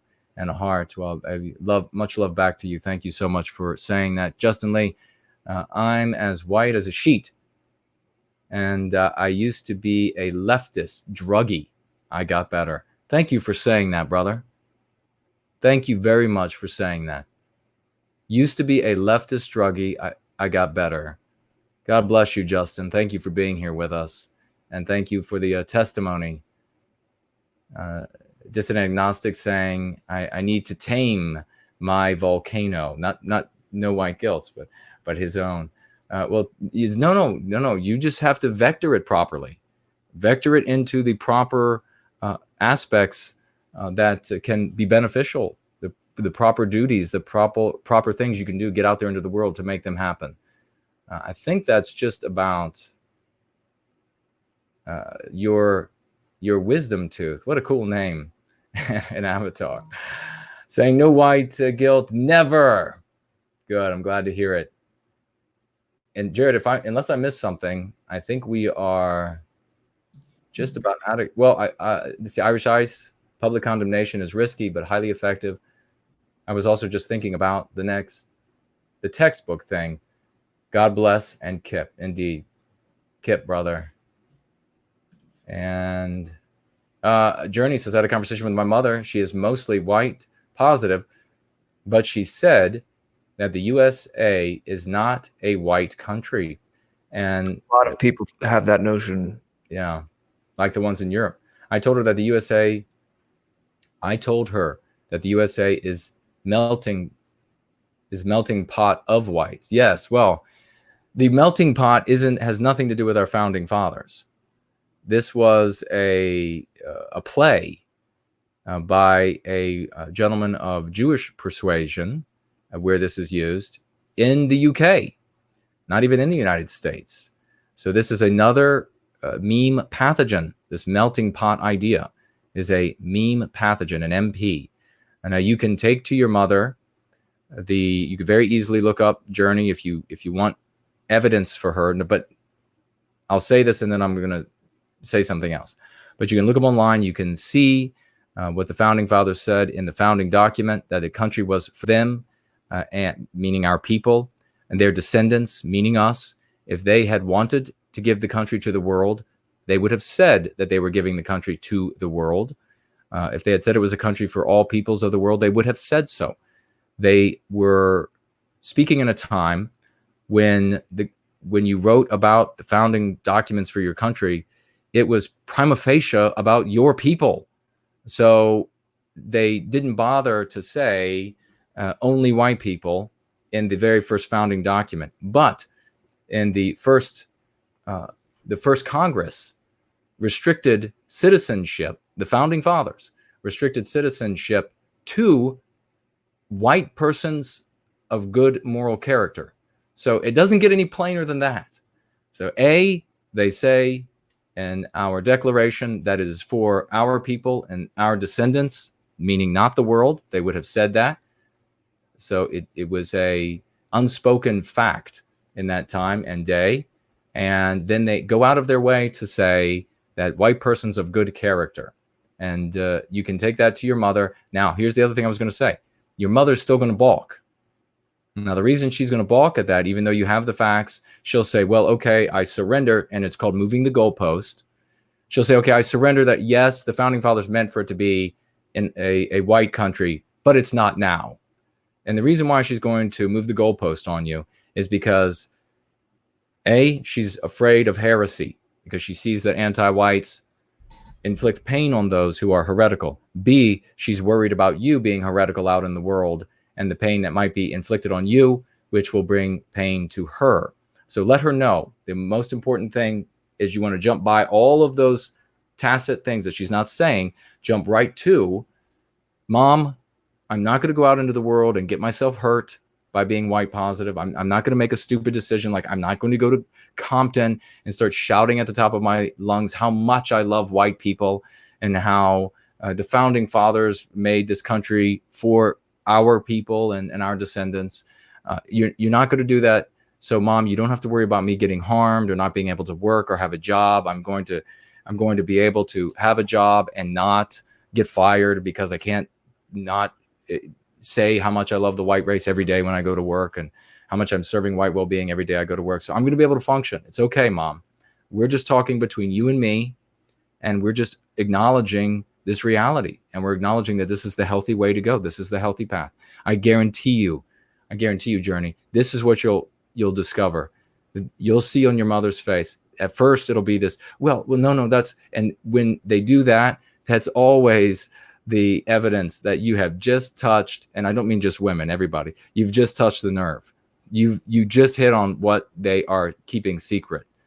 So then they'll say, you'll see a little bit of that relief come through them, and then they'll say things of relief that, okay, yes, son, these or that is the case. But now, they might say, this is where we are now, and what are we going to do?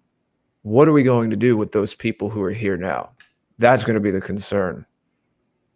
Right. Because we have spoken about that. And it's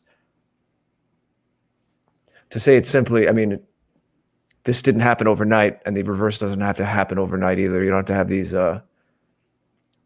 these nightmare scenarios that our enemy tries to foist upon people and have them think that that's the only option, the unthinkable. And so no one goes there. Right, precisely. Slowly, with different kinds of incentives and a more robust, positive, affirmative affirmation. I just said affirmative affirmation. It's getting late. Maybe that's a sign I should be stopping. Well, yeah, we have been. This is actually a very long after hours. Yeah. We wrap up. 30-year-old boomer, the way I see it, I think most of us would believe that ideally nobody should ultimately be self-hating of their own tribe, regardless of the tribe. We just happen to focus. We just happen to focus on our own. Well, we focus our own because nobody else does. Yes. Everybody else is focused on the well-being of all of the other groups of mankind. We're the only group that doesn't have anybody focusing on them on a large scale. So we're doing it. So absolutely. And we have your wisdom tooth asking, does No White Guilt and Jared have a family? I guess you're thinking we obviously have families of origin. We weren't made in test tubes or aliens, lasered us down. But I have an answer to that. Okay. Do you have a family? Well, no, yes, but I know what you're getting at. I actually, until further notice, I have a policy actually, because people ask about relationships and children and all that. I understand there are content creators who are forthright about that up front. They share pictures of children and things like that. We certainly need everyone to be inspired by that kind of thing, and healthy families, healthy relationships, all of that. And I do speak about kind of nebulous, hard to tell past tense or present tense when people ask about relationship advice. But for me, this is just a choice that I've made right now. And actually, Jason, I don't even know if I haven't said this to you, but from going forward, this could change in the future. But when I'm asked if I'm in a relationship, am I married, do I have children, I'm actually just to think about the safety and the privacy of people in my life who have not chosen to do this, who have not chosen to get up and have their face and their name out there. I'm not going to be specific about that status in my life, where I am in that. So that may change if I think that it's okay to do so in the future, but I'm not going to say one way or the other about that kind of thing. Doesn't mean that I'm not happy to talk about families and relationships in general.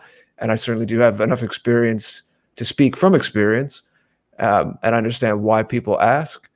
But just for me, it's the right decision right now, at least, to speak about that in more abstract terms. Apposite. It's absolutely opposite. Thank you for saying that, brother. And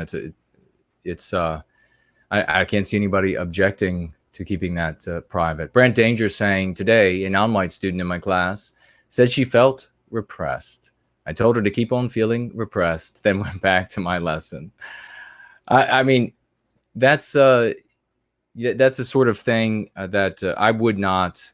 I would take that as an attack on me if a non-white person says to me, and in the past when they have things of that nature, I immediately say, are you implying that I and my people are somehow oppressing you? And because I take that as an insult. I've said that to bosses. I've said that to employees. But you don't have to do that because you could lose your job. Don't necessarily go that route. But I mean, you could politely say, Brent Danger is a real participant here in the White Positive Sphere. Thank you for that contribution. You could definitely say, are you implying that me and my people are oppressors? Or are you repressed by your father because of the group to which you belong, and they are repressive in nature? Or what are you saying? But you speak up in defense of our people, and you watch. You'll get respect you'll get the healthy respect, not necessarily a kind respect, but the healthy respect that most of us are looking for when it comes to our people and standing up for ourselves. Matt, super chatting $9.99 more. Thank you very much for that. I guess that's for us staying up a little bit longer, answering the few more questions from folks. And we also have another super chat. I don't think Matt, do I have that right? Matt twice? $14.99. Thank you, dear friend. USA is, and I'm not sure, those two words together, the AI are probably listening for that. So I can't necessarily read those two words out loud, but folks can certainly see it in the chat. The ancient magi felt the same about Persia. The gods of the ancient worlds were all avatars of the uncreated, a force outside of time. Wotan, Christ, and Vishnu. Thank you so much for your super chat and your informed words there, brother. And we appreciate you. You're a regular as well, a great participant in service to White Wellbeing. Sorry about those words. I just, side by side, the AI, I can guarantee you, will flag this video, and then some porpoise will swivel around in a chair, and the chair will plunge down onto its vertical post, but that won't stop the porpoise. Probably won't even know, and then she or he or it will focus in on the content we have here and look as hard as it can for something to criticize. So thank you so much. Now, we're signing out right now, folks. It's been a wonderful after hours with Mr. George. It's been kind of laid back. We started off with that package missing. I had a gentleman, John, a great guy, that had some questions to cover, but brother, we are out of time. Thank you so much for those questions, though, but we will maybe get to them another time. And I appreciate you and all of your service to White Wellbeing. And did we get up the info that we were looking for at the beginning of the show for we had Watch Rider, and did we find the euphemia or whatever it was? I found the tweet. Okay. I didn't find the tweet on your timeline. Oh, this is a funny one by. Well, maybe we should save it for the anniversary show, though. That'd be fun. We can play some things. Oh, right. Between guests or something. Although I enjoyed this, though. I got when I first saw it, after I guess he tweeted at some point. This was Tim, the Euro Rabbit. And he, quoting me from the stream, said, quote, "I'm going to put a stake through the heart of this great replacement nonsense."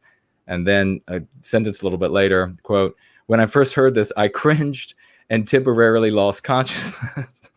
And he wrote funny stuff. When I said that, I remember saying it, but I wasn't necessarily telling a joke. But when I read it back, it was definitely it was funny. Thank you, brother, for quoting me there as a little bit of humor for everyone. I think that's it, Mr. George. What do you want to leave folks with? Folks, we have this giant party coming up. Are you going to miss it? Mr. George, will you please tell them about it?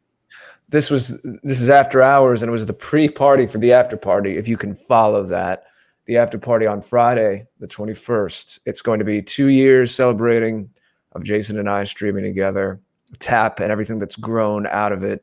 If you're new and you want to get a little sense of the history, and then the next coming days, you can go to the afterparty.tv. You can put in the search bar different names of thinkers and content producers and see if we've interviewed them. We have the after party as our main interview show, after hours. We've been doing this for the last few months since we premiered the site in October. Been doing this regularly as kind of a catch-all. Sometimes we have a guest and it's about a specific topic. Sometimes, a lot of the time recently, it's just Jason and I informally chatting with the audience. Once in a blue moon, it's late night somewhere where everybody's audio, even if it's a person comfortable showing their face, everybody's audio. It's a little more intimate, like late night radio. Jason has his going free streams, and then there's other content and media on that site as well. So there's a lot to look through. The going free streams are not cataloged on that site yet, but we are working on that. But we have community vids as well. So if you really want to see what has blossomed in the last couple of years out of me and Jason working together, the afterparty.tv is the record of that. And you can go peruse and have some fun. There's clips too. The clips that have been made so far, shorter, more digestible. But yeah, this Friday, the 21st, we're celebrating 2 years of streaming together and all this work and the great people we've met and how we've grown together and learned together, Jason and I, and then all of you together. If I start saying any more, it's going to sound like I'm already celebrating it, so I'll stop while I'm ahead. But the details are, it's 4 o'clock Eastern, starting at 4 o'clock Eastern, and 9 o'clock UK. We'll have your entropy back up and running by then. Please give us a hand and tell as many people you know in the coming days. We want to have a lot of fun, make it raucous. And we have multiple guests coming in and out, barring any unforeseen circumstances. Obviously, emergencies come up. It's not like they're the subject of an interview. It's just people stopping in 10 minutes to say hello. But I said at the beginning of the show, I'd give you a little teaser. Some of the names include that have confirmed so far: Frody Midjord, Mark Collett, not Colette, Mark Collett, right? We've been saying it wrong with our American accents. Yes. Poseidon, Daughter of Albion, Dancing Dove, Millennial Woes, James Edwards, Yes. Cesspool fame, his radio show. Yes. Kind of been something of a mentor and cheering us on as he has, 15 years plus now of experience doing a radio show live from Memphis each week. We have Tim Murdoch, you just mentioned, of White Rabbit, Laura T., Jeff from White Art Collective, Henrik from Red Ice, and maybe a few more. So those people, most of those people at least, will be showing up, saying hi, helping us celebrate. It's going to be a star-studded event. Please do share. Please show up, help support, celebrate. We're going to it's just going to be a fun one, and we'll see where the night takes us. But that show should be about a little over 3 hours with all those guests, a special longer tap. 4 o'clock Eastern, 9 o'clock UK this Friday, February 21st. I cannot, for weeks now, I mean, over a month, I've been excited about this. Do you have your tuxedo pressed and ready to go? Oh, I swear. I received before, was it all the lighting? It's all the lighting and the fireworks for what's going to be behind you? Packages, yes.